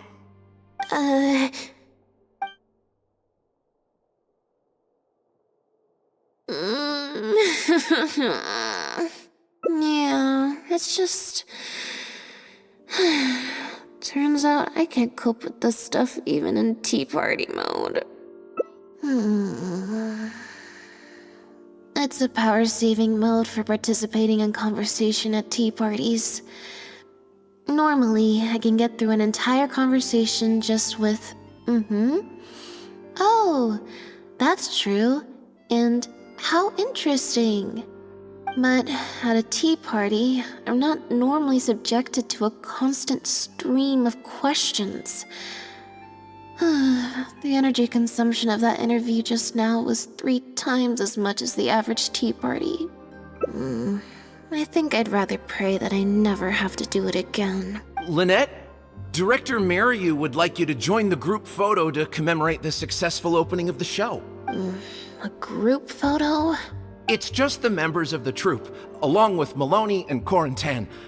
Everyone's waiting for you. Alright then. See you in a minute. 3, 2, 1, smile. My thanks to each and every one of you here for your help in making The Lost Puppet a success.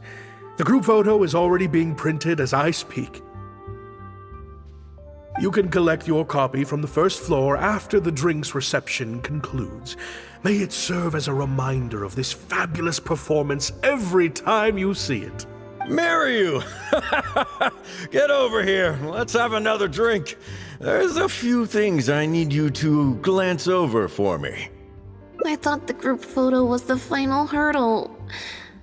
Well, at least there's no more people hounding me with questions. I just need to find somewhere to switch to standby mode, and the time will fly by. I hope.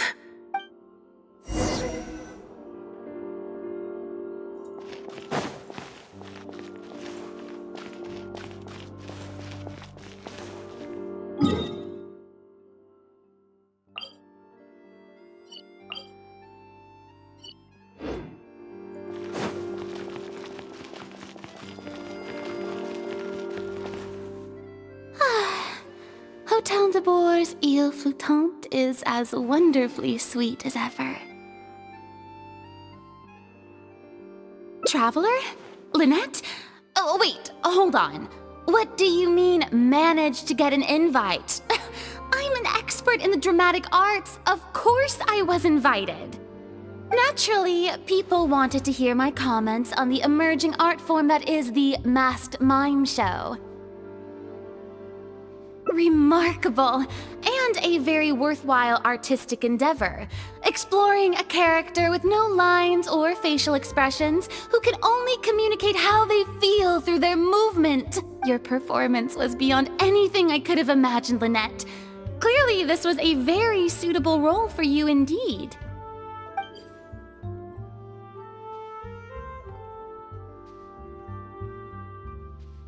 Huh? Is something wrong? No, it's nothing. Please go on. Oh, basically, I think I'd give it a positive review overall, just not as gushing as the crowd downstairs. So, you thought they were pretty over the top too? In fairness, it's normal to bring along some vocal supporters for publicity when a new show opens, but still, this was something else. Then again, I'm no specialist in avant-garde theater. Maybe I'm just not well acquainted with their review criteria. Or maybe it's because I came to the show with some preconceived expectations. I did happen to see the original draft of Merieux's script a while back. What original draft? Oh?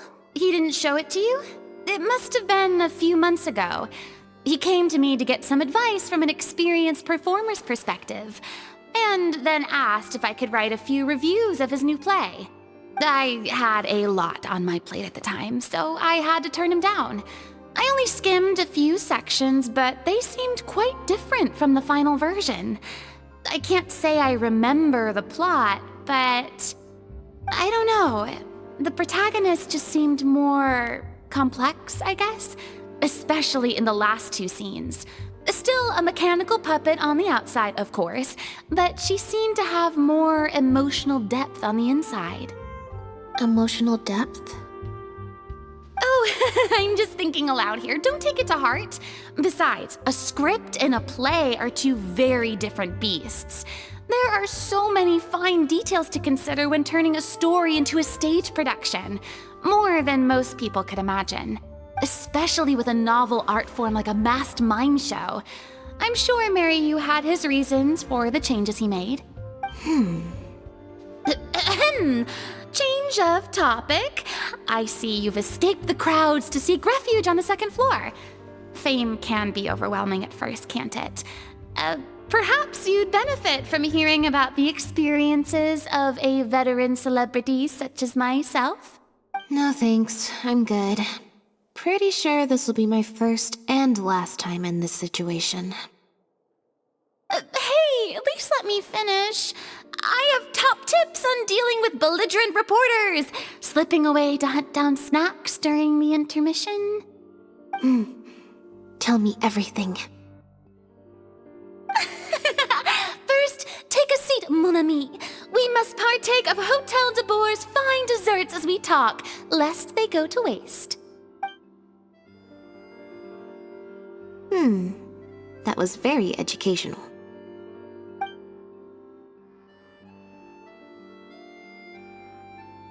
I expect most of the people downstairs have left by now. Time to grab my copy of the group photo and get home.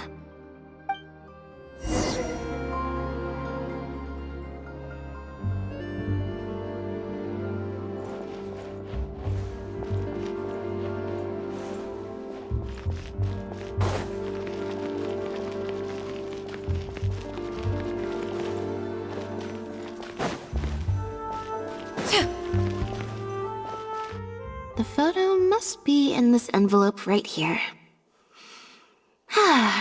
It's finally over.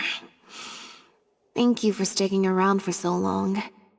If it wasn't for you, I don't know how I would have standby moded my way through the last few hours.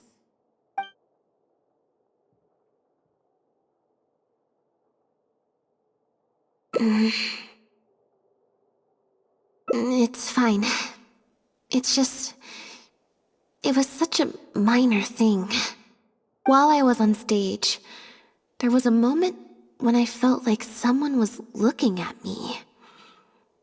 It was only for an instant, and I didn't even see who it was. But somehow, I knew it was a look of contempt. I got a vague sense of it again during the reception, like someone was giving me an evil stare. But I couldn't figure out who it was. Normally, I'm used to lurking in the shadows on the stage and spying on other people. So, it was strange, feeling like I was the one being spied on this time. Or someone just took a disliking to me for no real reason. Sometimes you can like one person and dislike another for equally pointless reasons. Anyway, it was just a momentary stink eye, that's all. Nothing for you to worry about. Okay, problem solved. I'm gonna take this envelope and go home now.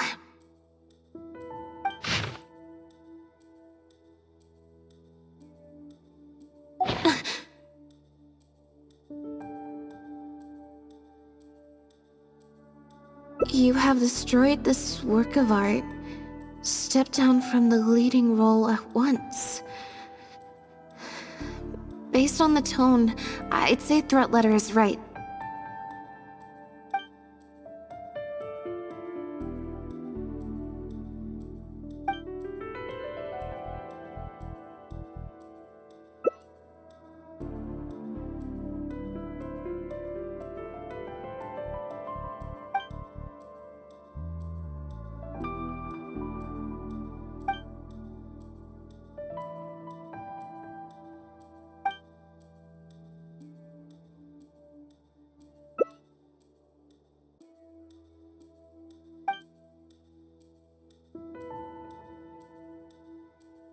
I don't think we're gonna find any more clues here.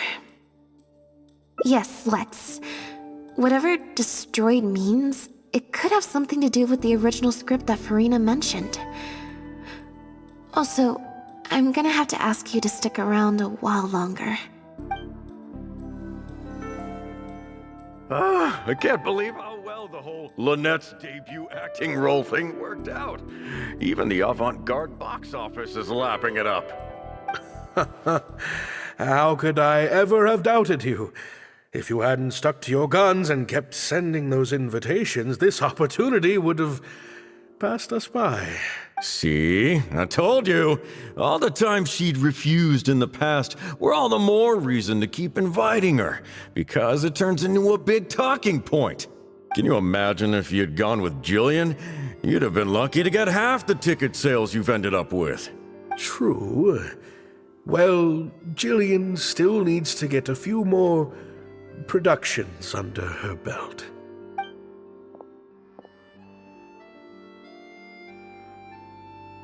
have a moment, Director Merieux? Oh!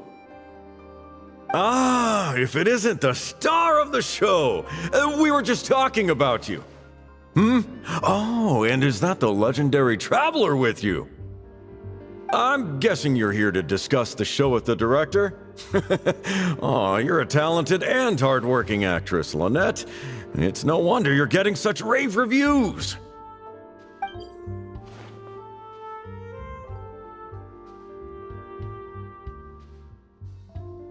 I'll leave you artists to discuss your work in peace. Merieux, make sure you give your star performer and her friend your full attention. I certainly will. Lynette carries the fortunes of our entire troupe on her shoulders. Mr. Maloney. An investor or something, I think.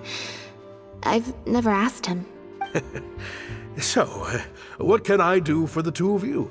I'm afraid I'll have to dash soon as I'm meeting some friends from the newspaper. Otherwise, I'd love to stay longer.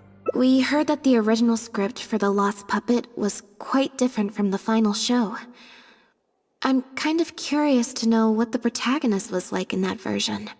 Oh, well, this is a surprise. I didn't think you'd be interested in that sort of thing.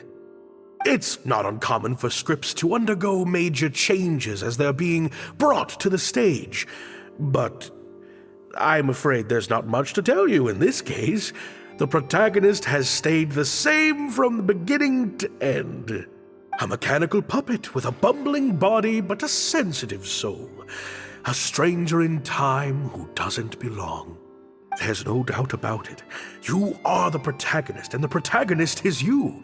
The success of one is the success of the other, and that's what made this show an artistic triumph. Sorry, you've lost me. Can you put it in plain words? All right then. Delving deep in the search of core truths is the job of an artist, after all. You shouldn't give your attention to early drafts of the script, Lynette. All it would do is sow confusion where you already have clarity. The current script is the final version because it is the best version, and your performance best brings that script to life. Why, if it weren't for you, I doubt any audience would give our show the time of day. What letter? Oh my goodness!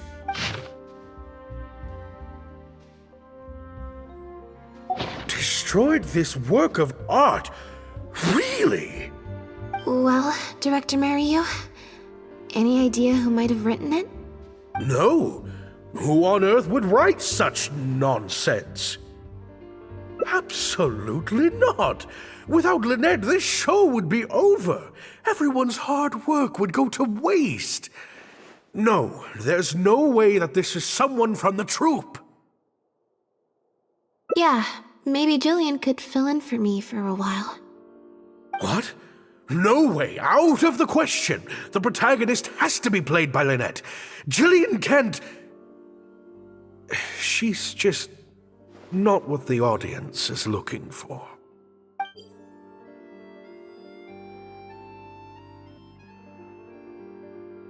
Ah, I've got it. It's a competitor. Yes, this letter must be from a competitor of ours who's trying to get under Lynette's skin. You can't lie low. That's just what they want you to do. The moment you step back from performing, they'll put their rumor mill into overdrive and drag us through the mud. They're just waiting for their chance to kick us while we're down. A competitor? Really? Definitely. Those lowlifes. Slander and libel are all their specialties. They drown out the truth with a flood of misinformation, and they stop at nothing once they get riled up. Oh, there's so many of them out there. Fame always seems to attract haters, no matter what you do to try and keep everyone happy.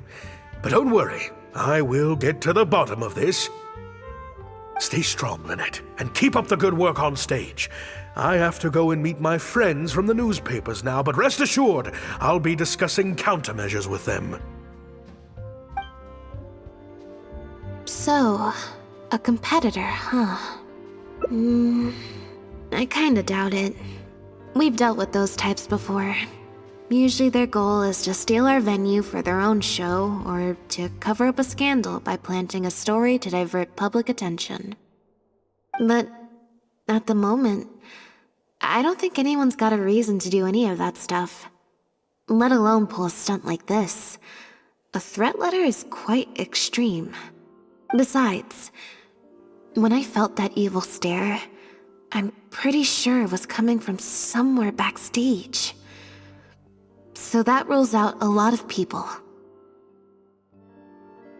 I'm actually more concerned about Merieux. When I mentioned Jillian, his reaction was pretty unusual. Especially since Maloney mentioned that the initial plan was to cast Jillian as the lead. Sounds like there was an original protagonist as well as an original script. I should probably go talk to her. Yep, she told me she lives in the Fleuve Sandra.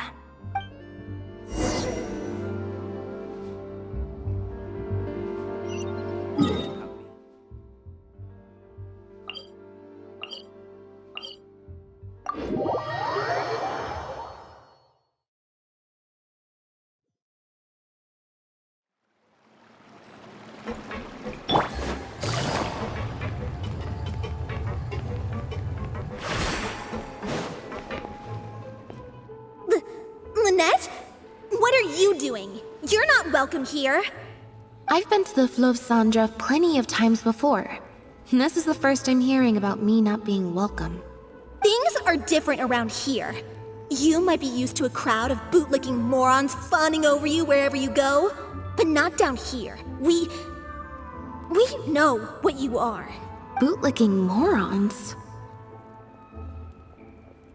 I don't know. I've never met this kid before. Ginna, stop that! Go home now! Jillian! No buts. How many times do I have to tell you? That had nothing to do with Lynette.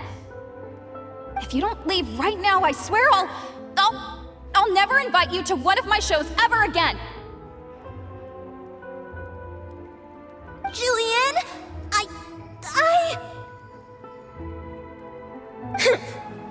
Just because Lady Farina speaks highly of you, it doesn't mean you're all that. I'm so sorry. Gina's always been a strong-willed child. That's why I never let her visit me at work. It's okay. I have younger siblings too, so I get it. She's in her rebellious phase, huh? If you let angsty kids get you riled up, they'll drain all your energy. So don't worry, I won't let it get to me. Well, the situation's a little different in this case, but still, thank you. So, what brings you to the Fleuve Sandra? We heard about it from Maloney. He said you were originally supposed to play the lead. Maloney, huh? Of course he couldn't keep his mouth shut. I'm sorry. I never mentioned it because Director Merieux was very clear that I mustn't let any of it affect you. What's this?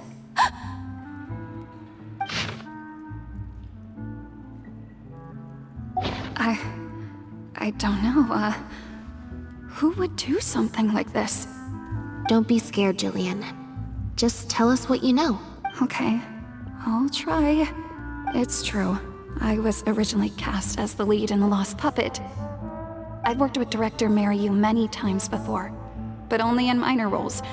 The audiences and critics never had much to say about me. Nothing terrible, but nothing amazing either. A few months ago, Merieux started working on a new show, so I plucked up the courage to ask him if I could take the leading role. He was hesitant, but he agreed to let me try for the part. We did a few rehearsals, everything seemed to be going okay, but then... There's been a change of plan, Jillian. The leading role will now be played by Lynette. Lynette? But she always turns these things down, doesn't she? And that's why we cannot afford to waste this opportunity.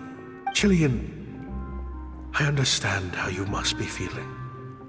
But Maloney and myself have to do what's best for the production as a whole. Next time, the lead will be yours. I promise. I was incredibly disappointed at first, but I also know full well that I don't have Lynette's star power. Without Lynette, how could we ever convince people to pay money to go and see a masked mime show? And if the show was a flop with me in the leading role, how would I answer to the director and the rest of the cast? Then, I got to meet you on stage and found that you're really down to earth, in a way that not many celebrities are. You were kind to everyone, and your performance wasn't bad. Whatever disappointment I had left at that point, I certainly wasn't about to take it out on you. By wasn't bad, you mean it wasn't great either. So, I'm guessing Merieux changed the script to simplify the protagonist, make her a dumbed-down version of the mechanical puppet that I could actually play. He did make some changes to the script, yes? Jaik, one of the other actors. He likes to collect Dr. Merieux's old drafts because he hopes to be a director himself one day. He also lives nearby. I can arrange for you to meet him at the tavern. Makes sense. I always see him talking to Merieux. Alright, see you at the tavern then.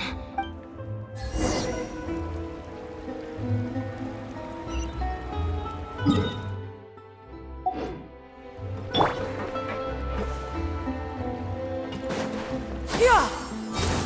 Scatter!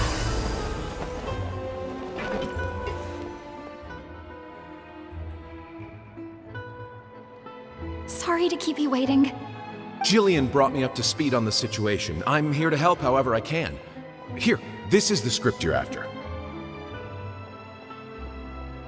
That's always the way with pen and paper drafts. Even the final script is full of last-minute changes by the director. There should be a cleaner copy of the original script in here somewhere. Ugh, sorry, it's all a bit mixed up. I just grabbed the whole stack of paper since I was in a rush. No problem. Now activating search mode. I'll go through one page at a time.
The protagonist returns to the ruins where she began and performs a dance in honor of her deceased companions. She dances until her joints have rusted stiff and mechanical parts are falling from her body. Yep, that's not something a novice could hope to pull off after just a few months of rehearsals.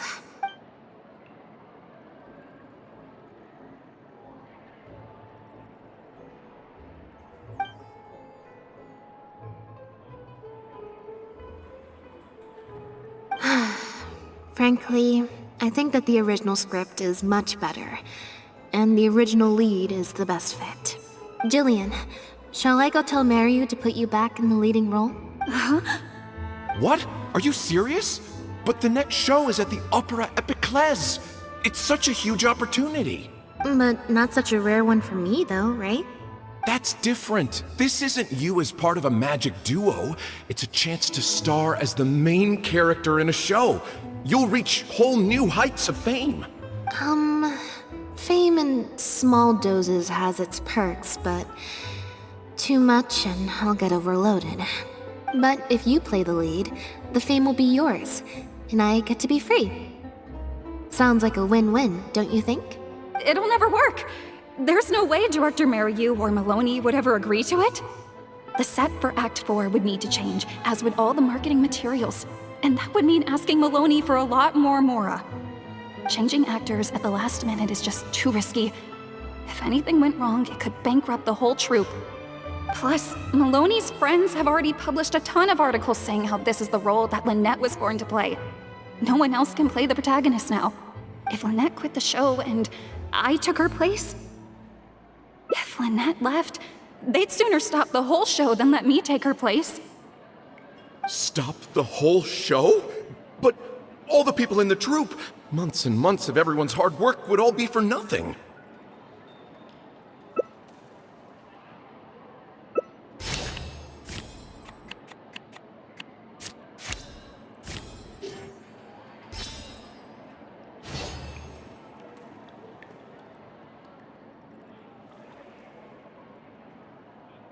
You do? What is it? That's a bold plan. I'm in. You know, it's a little crazy, but it might actually work. No way. It's not worth taking such a huge risk just for a chance to be in the spotlight.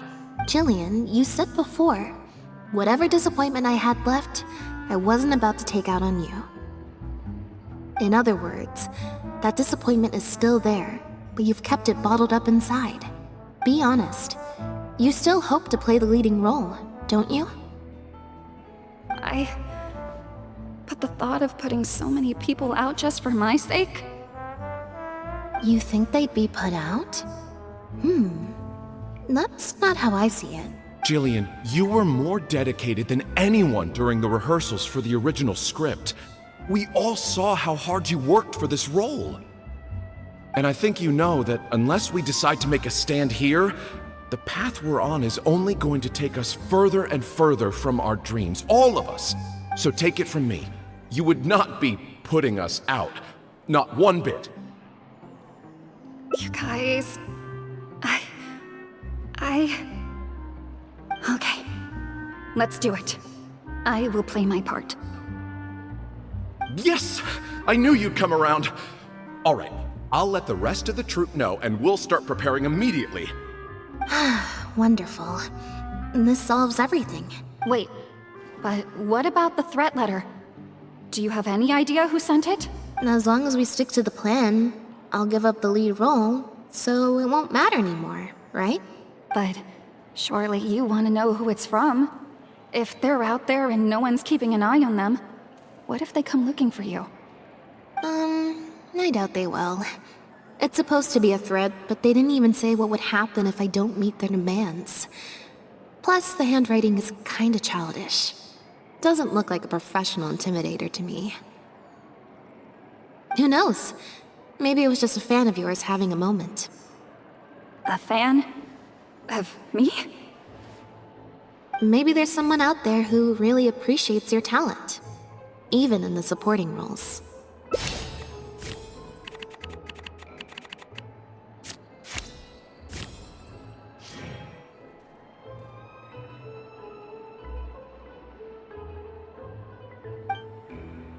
It's getting late. We should be leaving. Come on.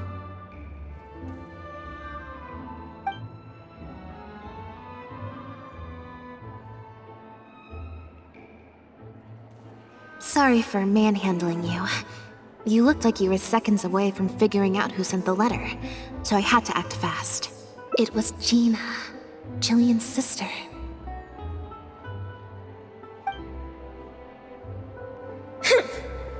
Just because Lady Farina speaks highly of you, it doesn't mean you're all that! I'm so sorry. Gina's always been a strong-willed child. That's why I never let her visit me at work.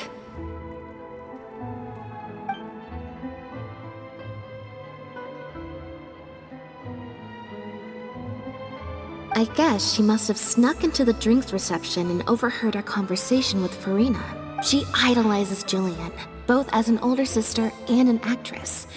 And she watched as the dream role Jillian had been waiting to play for so long got snatched away from her by some amateur who's never acted before. To make matters worse, all the critics were hailing this amateur as a perfect fit for the role. And even Fontaine's former biggest star was praising her abilities.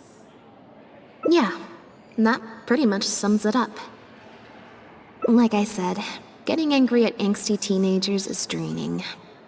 Besides, if it was my younger brother or sister and they found out I'd been treated unfairly or had an opportunity stolen from me, they'd definitely do something far worse.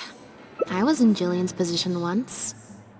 Back when Lyney and I were starting out, before we got famous, we just had to take things a day at a time. Doing our shows, slowly trying to build up our reputation, so I can understand Gina's frustration. Still, she could definitely use some pro tips on how to write a threat letter. No, the way she looks at me is indignant, frustrated, but not malicious. Plus, she didn't even try to hide how she felt. Whoever was giving me that evil stare was backstage. Blending into the crowd at a drinks reception is one thing, but trying to blend in backstage, where everyone's on high alert waiting to be called on stage, would be a lot more difficult. We'll find out who it is before too long. In 2 days' time, at the next show, I think it will become very clear. On that note, guess I'll see you at the Opera House. Bye for now.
You're here!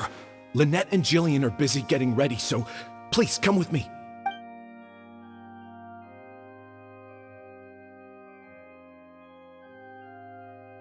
That puppet in the middle, is that Lynette? She's so pretty. It's starting. Keep your voice down.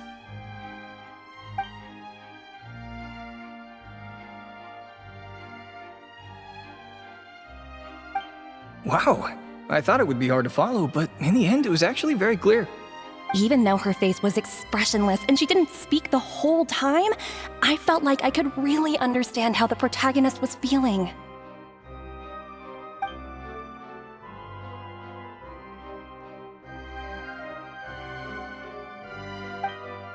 Director Merieux really is a master of his craft. And so is the actress in the lead role. I have a friend who saw the show on the opening day. They thought the critics overstated how good it was, but I gotta say, the protagonist is incredible. I can't believe it's only been a few days since the last show. Lynette's improved so much. Just wow! I'm speechless. Words simply cannot do justice to the sheer excellence we witnessed from Lynette on stage today. Your penchant for the hyperbolic strikes again, Almery. Clearly you weren't at a loss for words when you were writing your article. I saw you hand it to the journalist. Trying to get your critique into the papers the moment the show is over, are you? Well, you know how it is. The early critics get all the readers. Wouldn't you agree, Merieux? What's the matter? Cat got your tongue? The first half was a huge success. Even I could tell the acting was top tier. My apologies, Mr. Maloney. Please excuse me for a second. I need to have a little talk with my actors. Oh, very well. Hey, while you're at it, this might be a good time to talk future collaborations with Lynette.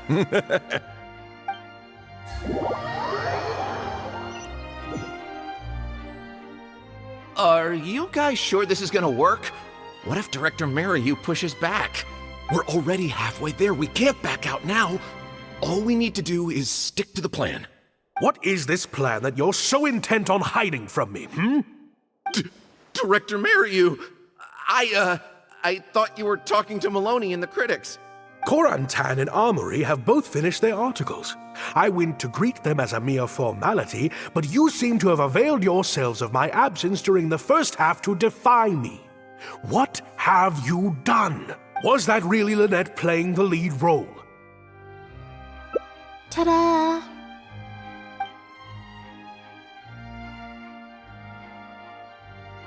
Director Merieux, I was the one playing the lead role just now. I switched costumes and masks with Jillian so that I could be the protagonist's companion and stay out of the limelight. Lynette, why on earth would you do this? You know my acting is amateur. The only reason I'm being seen as a pro, let alone a pioneer, is because you have critics supporting the show. If they'd seen me in the leading role during the first half, they wouldn't be expecting anything more. But what happens now that they've seen Jillian in the role? If you force me to play the lead in the second half, they'll be wondering, why is the actress suddenly giving such an underwhelming performance right at the climax of the whole story? These are just some of the questions that will be on everyone's minds during the second half. And those questions will follow them out the doors of the theater after the show ends. There's only one way for you to save your reputation, and that's to keep Jillian as the lead all the way to the end. Absolutely not. I'd sooner announce that we're having technical difficulties and need to stop the show. If I keep Jillian as the lead for the second half, what do you think will happen in the curtain call when she takes her mask off? Everyone will see that we've changed actors. What will your fans think?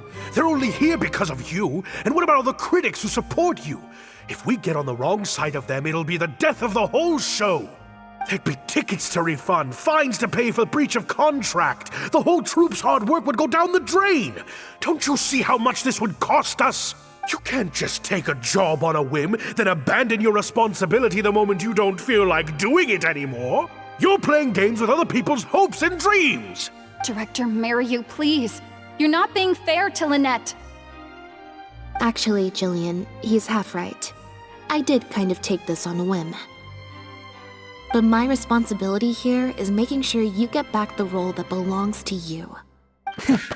And I guess part of that responsibility lies with me, considering I badgered you into accepting the job. Sorry I'm a little late to the show. Work's been keeping me pretty busy lately. Lyney?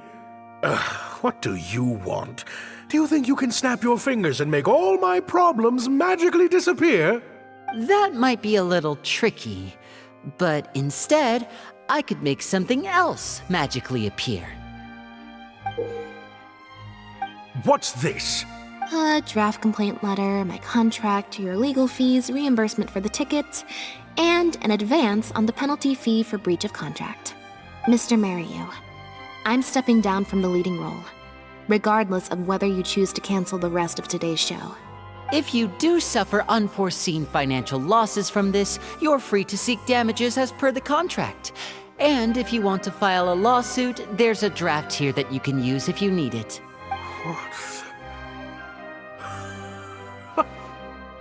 I can't believe this. You're literally handing me a lawsuit against you with a straight face. Of course. All this mora, it's a pittance to you, isn't it? Must be nice to have the luxury of prior success and fame. Look at us. We're huge stars. One minute we want to go on stage. The next we feel like backing out of the contract. But that's okay. We're famous. We can afford it. You have no respect for other people's work. You're treating other people's hopes and dreams like a big joke. You don't give a hoot how much this show means to other people. You don't even care that the whole production might have to shut down because of you. That's not true. I do care. And I'm under no illusion as to how much this show means to you. Oh, brilliant deduction there. Of course it means a lot to me. This is my show. That's the only reason I asked you to be in it in the first place. Really? Then why do your eyes tell a different story? The way you look at me, it's full of contempt. Almost as if I've destroyed your work of art. What? I would never think that. A couple days ago, I asked some associates to do some digging for me.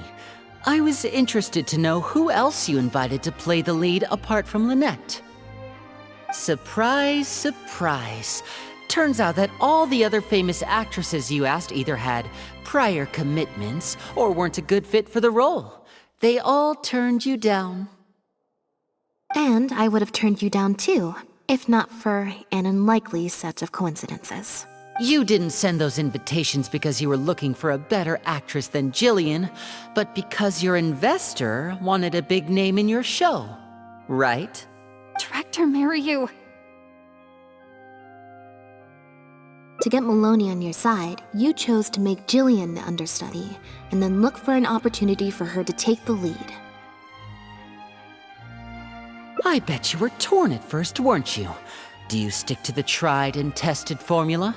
Choose Lynette, use her celebrity to get the critics on your side so that you and your investors can line your pockets? Or do you choose Jillian, so that you and your longtime collaborator can stage the show of your dreams, the original, unedited version of The Lost Puppet? Oh, I didn't betray myself. You mentioned prior success and fame earlier, but you're a well-known director yourself, with countless works to your name. Wouldn't that make you successful too? Or maybe, deep down, none of your current achievements really count as success to you. Right now, you have an opportunity to send Jillian onto that stage and perform the second half as you always imagined it, faithful to your original script. Your work would be displayed for all of Fontaine to see in its true, perfect form. Did you say perfect? Or will you act now before Maloney and the critics can protest and make your dream come true on the stage? And Jillian's dream. In fact, the dreams of the whole troupe. The whole troupe? Director Merieux? Actually, most of the money Lyney brought came from us. We all chipped in. We've worked with you for many years now.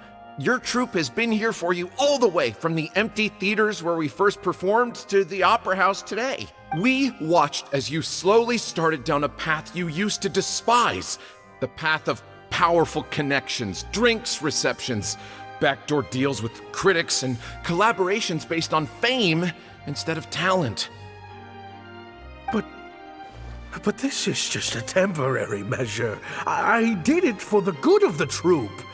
And besides, This is how the whole industry works. Everyone else is doing it. Yes, we know. Back when you started, you had to bite the bullet and do these things to keep the troupe afloat. But then what happened?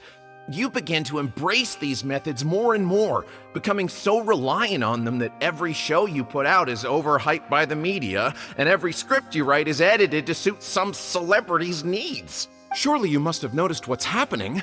While we've been performing at bigger and bigger theaters with each show, the applause is getting quieter and quieter each night. And the criticism from people who've seen the show is growing. Maloney's friends are sycophants. They don't care if the audience is disappointed because the show doesn't live up to their glowing reviews. They praise the things they like and skirt around the things they don't. Look, I know everyone's using the same promotional tactics, but does that really make it okay? Well, it's just a stopgap solution. As soon as I've made enough Mora, I'll stop. Things will be different next time. I promise. Next time, huh? Yeah. Next time, you won't use your connections. Next time, you won't pay off the critics. Next time, you'll let Julian play the lead. Unfortunately, it doesn't work like that. If you make some money once, you'll want to do it again, then again. Slowly but surely, you turn your back on your dreams. I won't turn my back on my dreams any longer, Director Merieux. Never again. Me neither.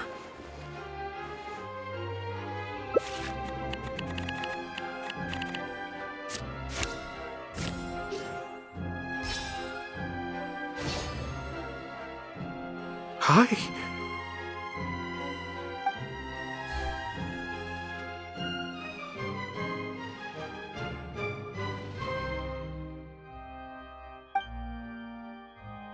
Huh. The plot here seems a little different from what the reviews said. The protagonist wanted to return to the stage, so the puppets replaced all her parts with the latest ones available, built her a grand opera house, and summoned a huge audience. And in the end, she forgot herself amidst the applause and cheers of her fellow puppets. Hey, no spoilers! Huh? Wait, hang on, that's not even what's happening. The set has changed back to the one from the first act. Hoyocreators, please let this work out. No need to be so nervous, Director Merieux. We only told you Lynette would be quitting the show to get you to make a decision. We wanted you to believe that this show would have to end after today, no matter what you decided. But in truth, I believe that if we choose our words carefully, there's no reason we can't get Maloney to— You really thought this plan through? What's worrying me now isn't how Maloney will react or whether the show will get cancelled. It's the audience. I've always thought the original script is better, but will it move them like I've always hoped? When Jillian does her curtain call, will they applaud her?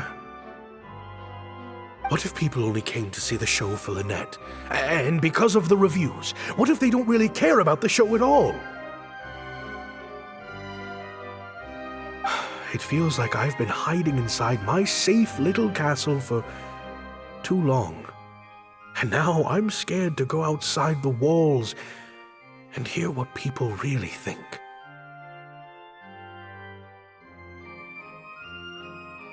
We're right here with you. We'll watch it to the end.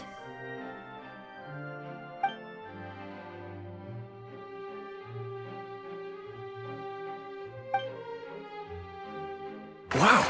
Okay, this ending is much better. I love how they brought back the set from Act 1 and gave it a whole new meaning. What a fantastic twist. Time for the curtain call. It's the moment of truth. The applause continue after I take off the mask. I could always leave my mask on.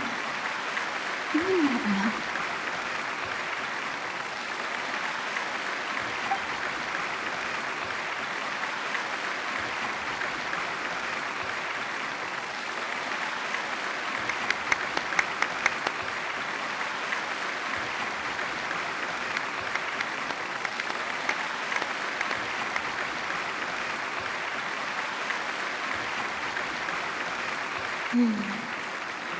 This is what fame looks like, when it's truly deserved.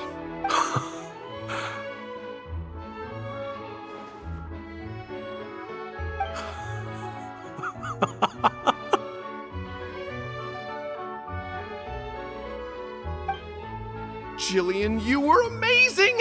Syra was tearing up when you did your final solo dance. Well, so are you. Really? I was so nervous. My legs felt like they turned to jelly. What looked like an actor unsteady on her feet was in fact a poignant expression of the protagonist's frailty in her last moments. Or whatever.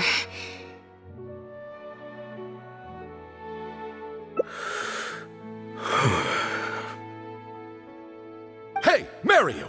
What the heck was that? Why wasn't Lynette playing the lead? Our articles are already going to press. You better have a good explanation for this. It was my... Hey now, it was all of our... Hold on. The decision was mine, and mine alone. They had nothing to do with it. If you have any concerns, gentlemen, then please direct them to me. Merieux! So it was you! Well then, I trust you'll have no objection to me pulling the plug on this production.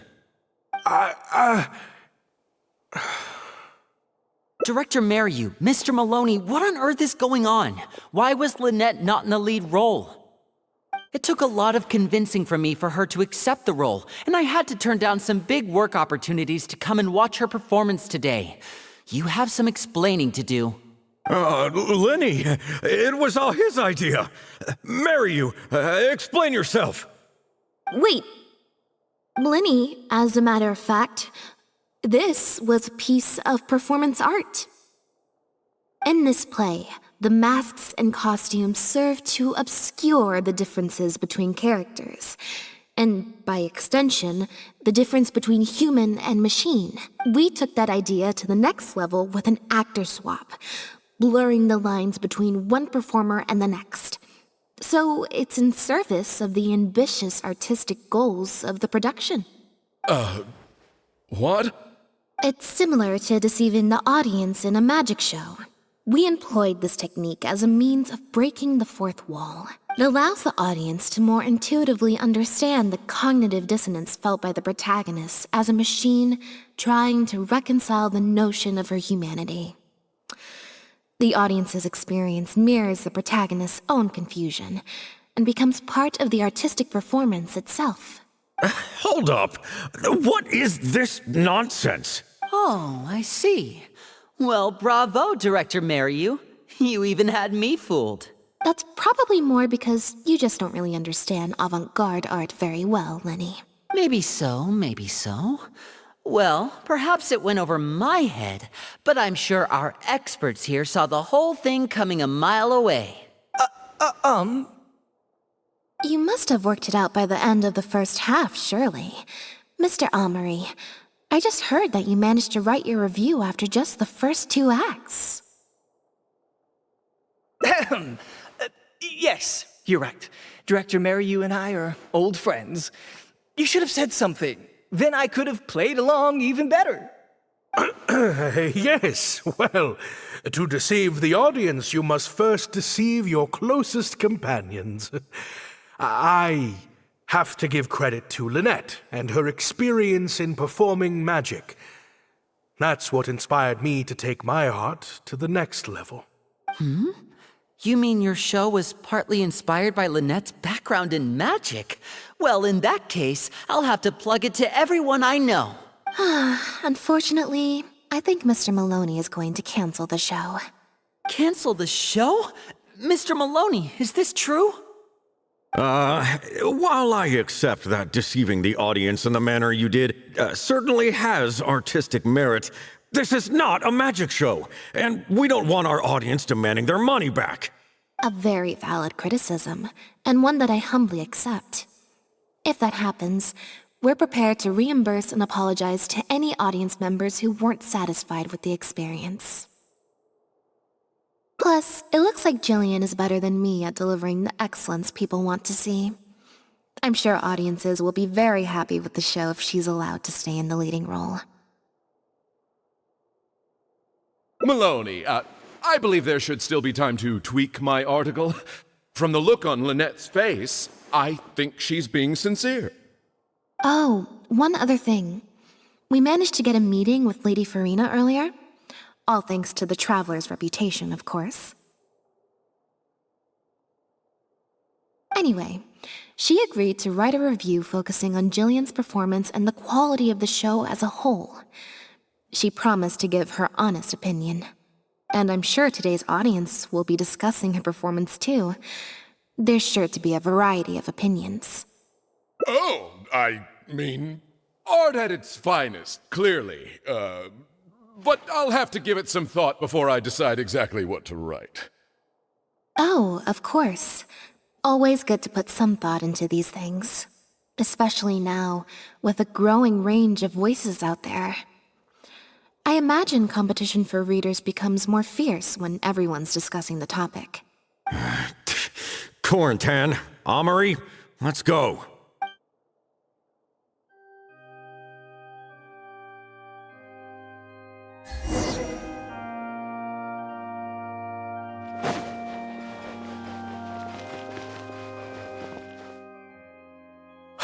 Thank you both so much. Without the two of you, who knows how much further down that cynical path I would have gone. I always told myself that once I'd made enough Mora, I'd get back to doing what I loved. But somewhere along the way, I started to lose sight of what that was. Just like those critics with their dishonest reviews, I became all about the trappings of success, at the expense of the art itself. You're right. Yes, I'm a very lucky man. Anyway, enough about my problems. What are we going to do about the threat letter that Lynette received? I've been looking into it a lot over the past couple of days, but it doesn't seem like it was one of our competitors after all. Ah, yes, about that. Lynette, do you have a moment? Wait, you're Jillian's sister, right? I'm sorry. Ginna insisted on coming to see Lynette. I couldn't stop her. Lynette, I'm sorry!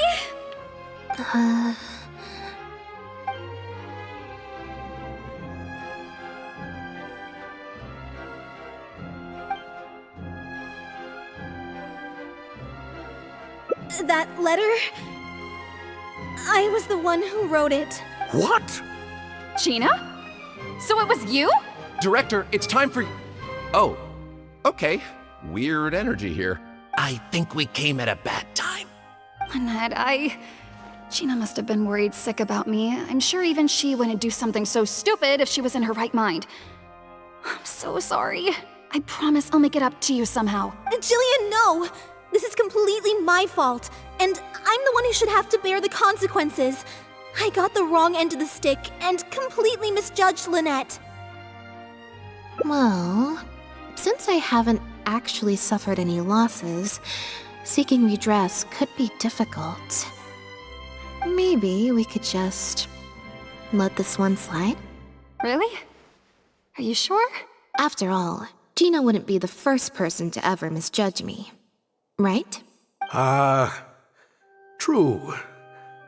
True. In any case, I think we can all agree it was a misunderstanding and nothing more. No need to overcomplicate things. But still, I was wrong to write that letter. I should own up to my actions, make it up to you in some way. If that's what you really want, then how about helping out backstage? Huh? Backstage? The crew could always use an extra hand. Plus, it'll give your older sister a chance to keep an eye on you. and stop you getting into any more trouble. Thank you, Lynette. Really, thank you so much.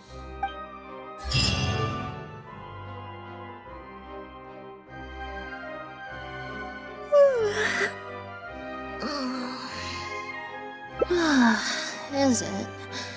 I'm so much more at home here in the audience. I get to sit on a comfy seat, and I don't have to activate my energy-consuming modes all the time. Merieux said she's a very promising young actress, and she has natural chemistry with her older sister. In their capable hands, the show doesn't need me to attract an audience anymore. Phew. Freedom at last. Fame is more trouble than it's worth. I'd rather leave that side of things to my brother and the others. I'm happiest when I get to sit in a quiet place, watch them do their thing, and cheer them on. Yep, exactly like I'm doing now.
Thank you both so much. Without the two of you, who knows how much further down that cynical path I would have gone. I always told myself that once I'd made enough Mora, I'd get back to doing what I loved. But somewhere along the way, I started to lose sight of what that was. Just like those critics with their dishonest reviews, I became all about the trappings of success, at the expense of the art itself. You're right. Yes, I'm a very lucky man. Anyway, enough about my problems. What are we going to do about the threat letter that Lynette received? I've been looking into it a lot over the past couple of days, but it doesn't seem like it was one of our competitors after all. Ah, yes, about that. Lynette, do you have a moment? Wait, you're Jillian's sister, right? I'm sorry. Ginna insisted on coming to see Lynette. I couldn't stop her. Lynette, I'm sorry!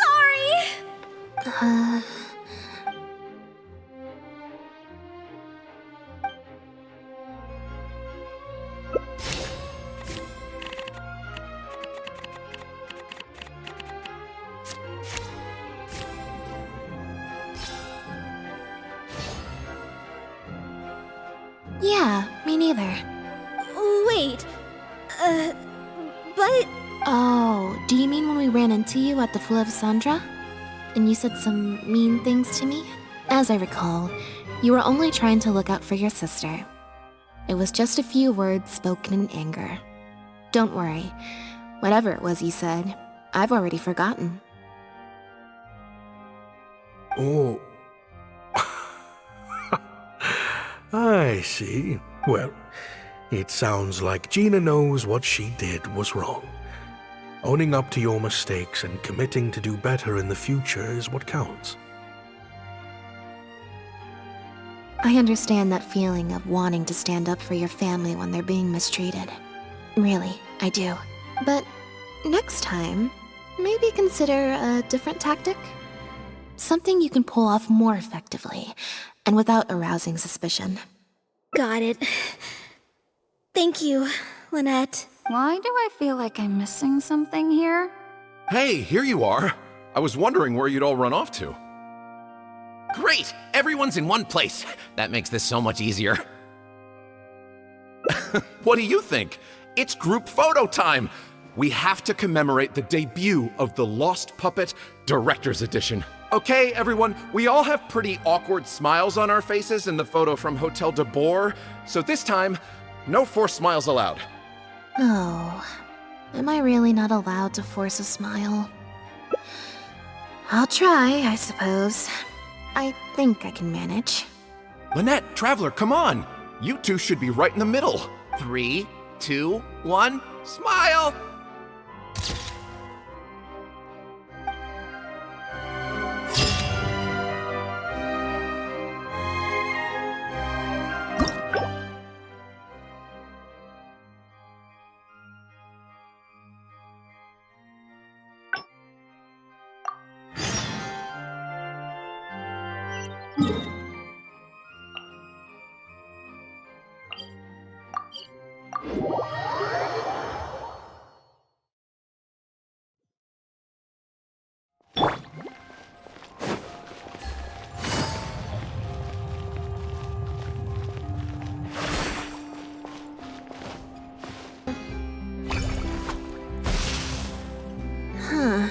I didn't like that.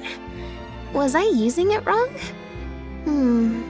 Maybe if I just...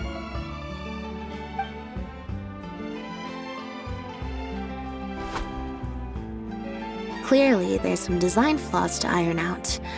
I'll have to let Fremine know. Let's see... Which card did I get? 4. Well...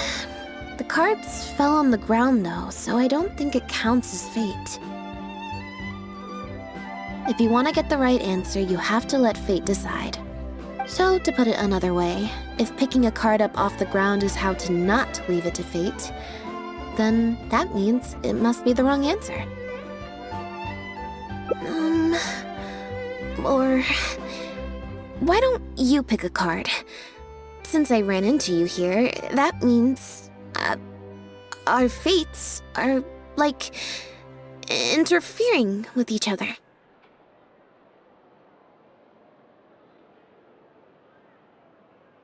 Thank you. This one is final, I promise. Here, take the Fateometer. If it's 5 or above, that means fate successfully changed. Also, if you have your own thoughts about what I should do, feel free to share it. Now that I've got a good problem solver here to help, I don't need to run every little thing by fate.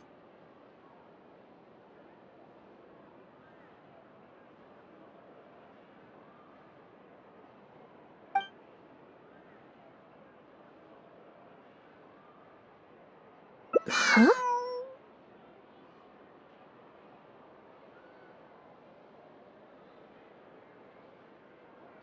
What you're saying is... Since nobody's come looking, I can just keep hanging out with Bonnie for a bit longer? Is that really okay?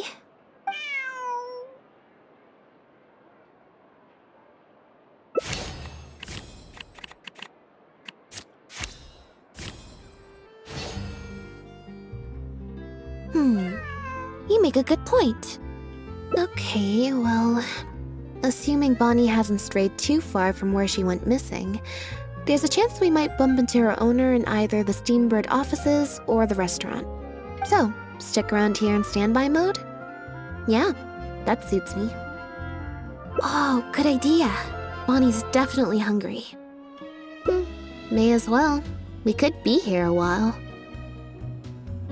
When I was trying to find somewhere I could space out earlier... collect my thoughts, I figured the cafe might be a good shot. Alright then. Plan of action, spend the whole day spacing out. In standby mode.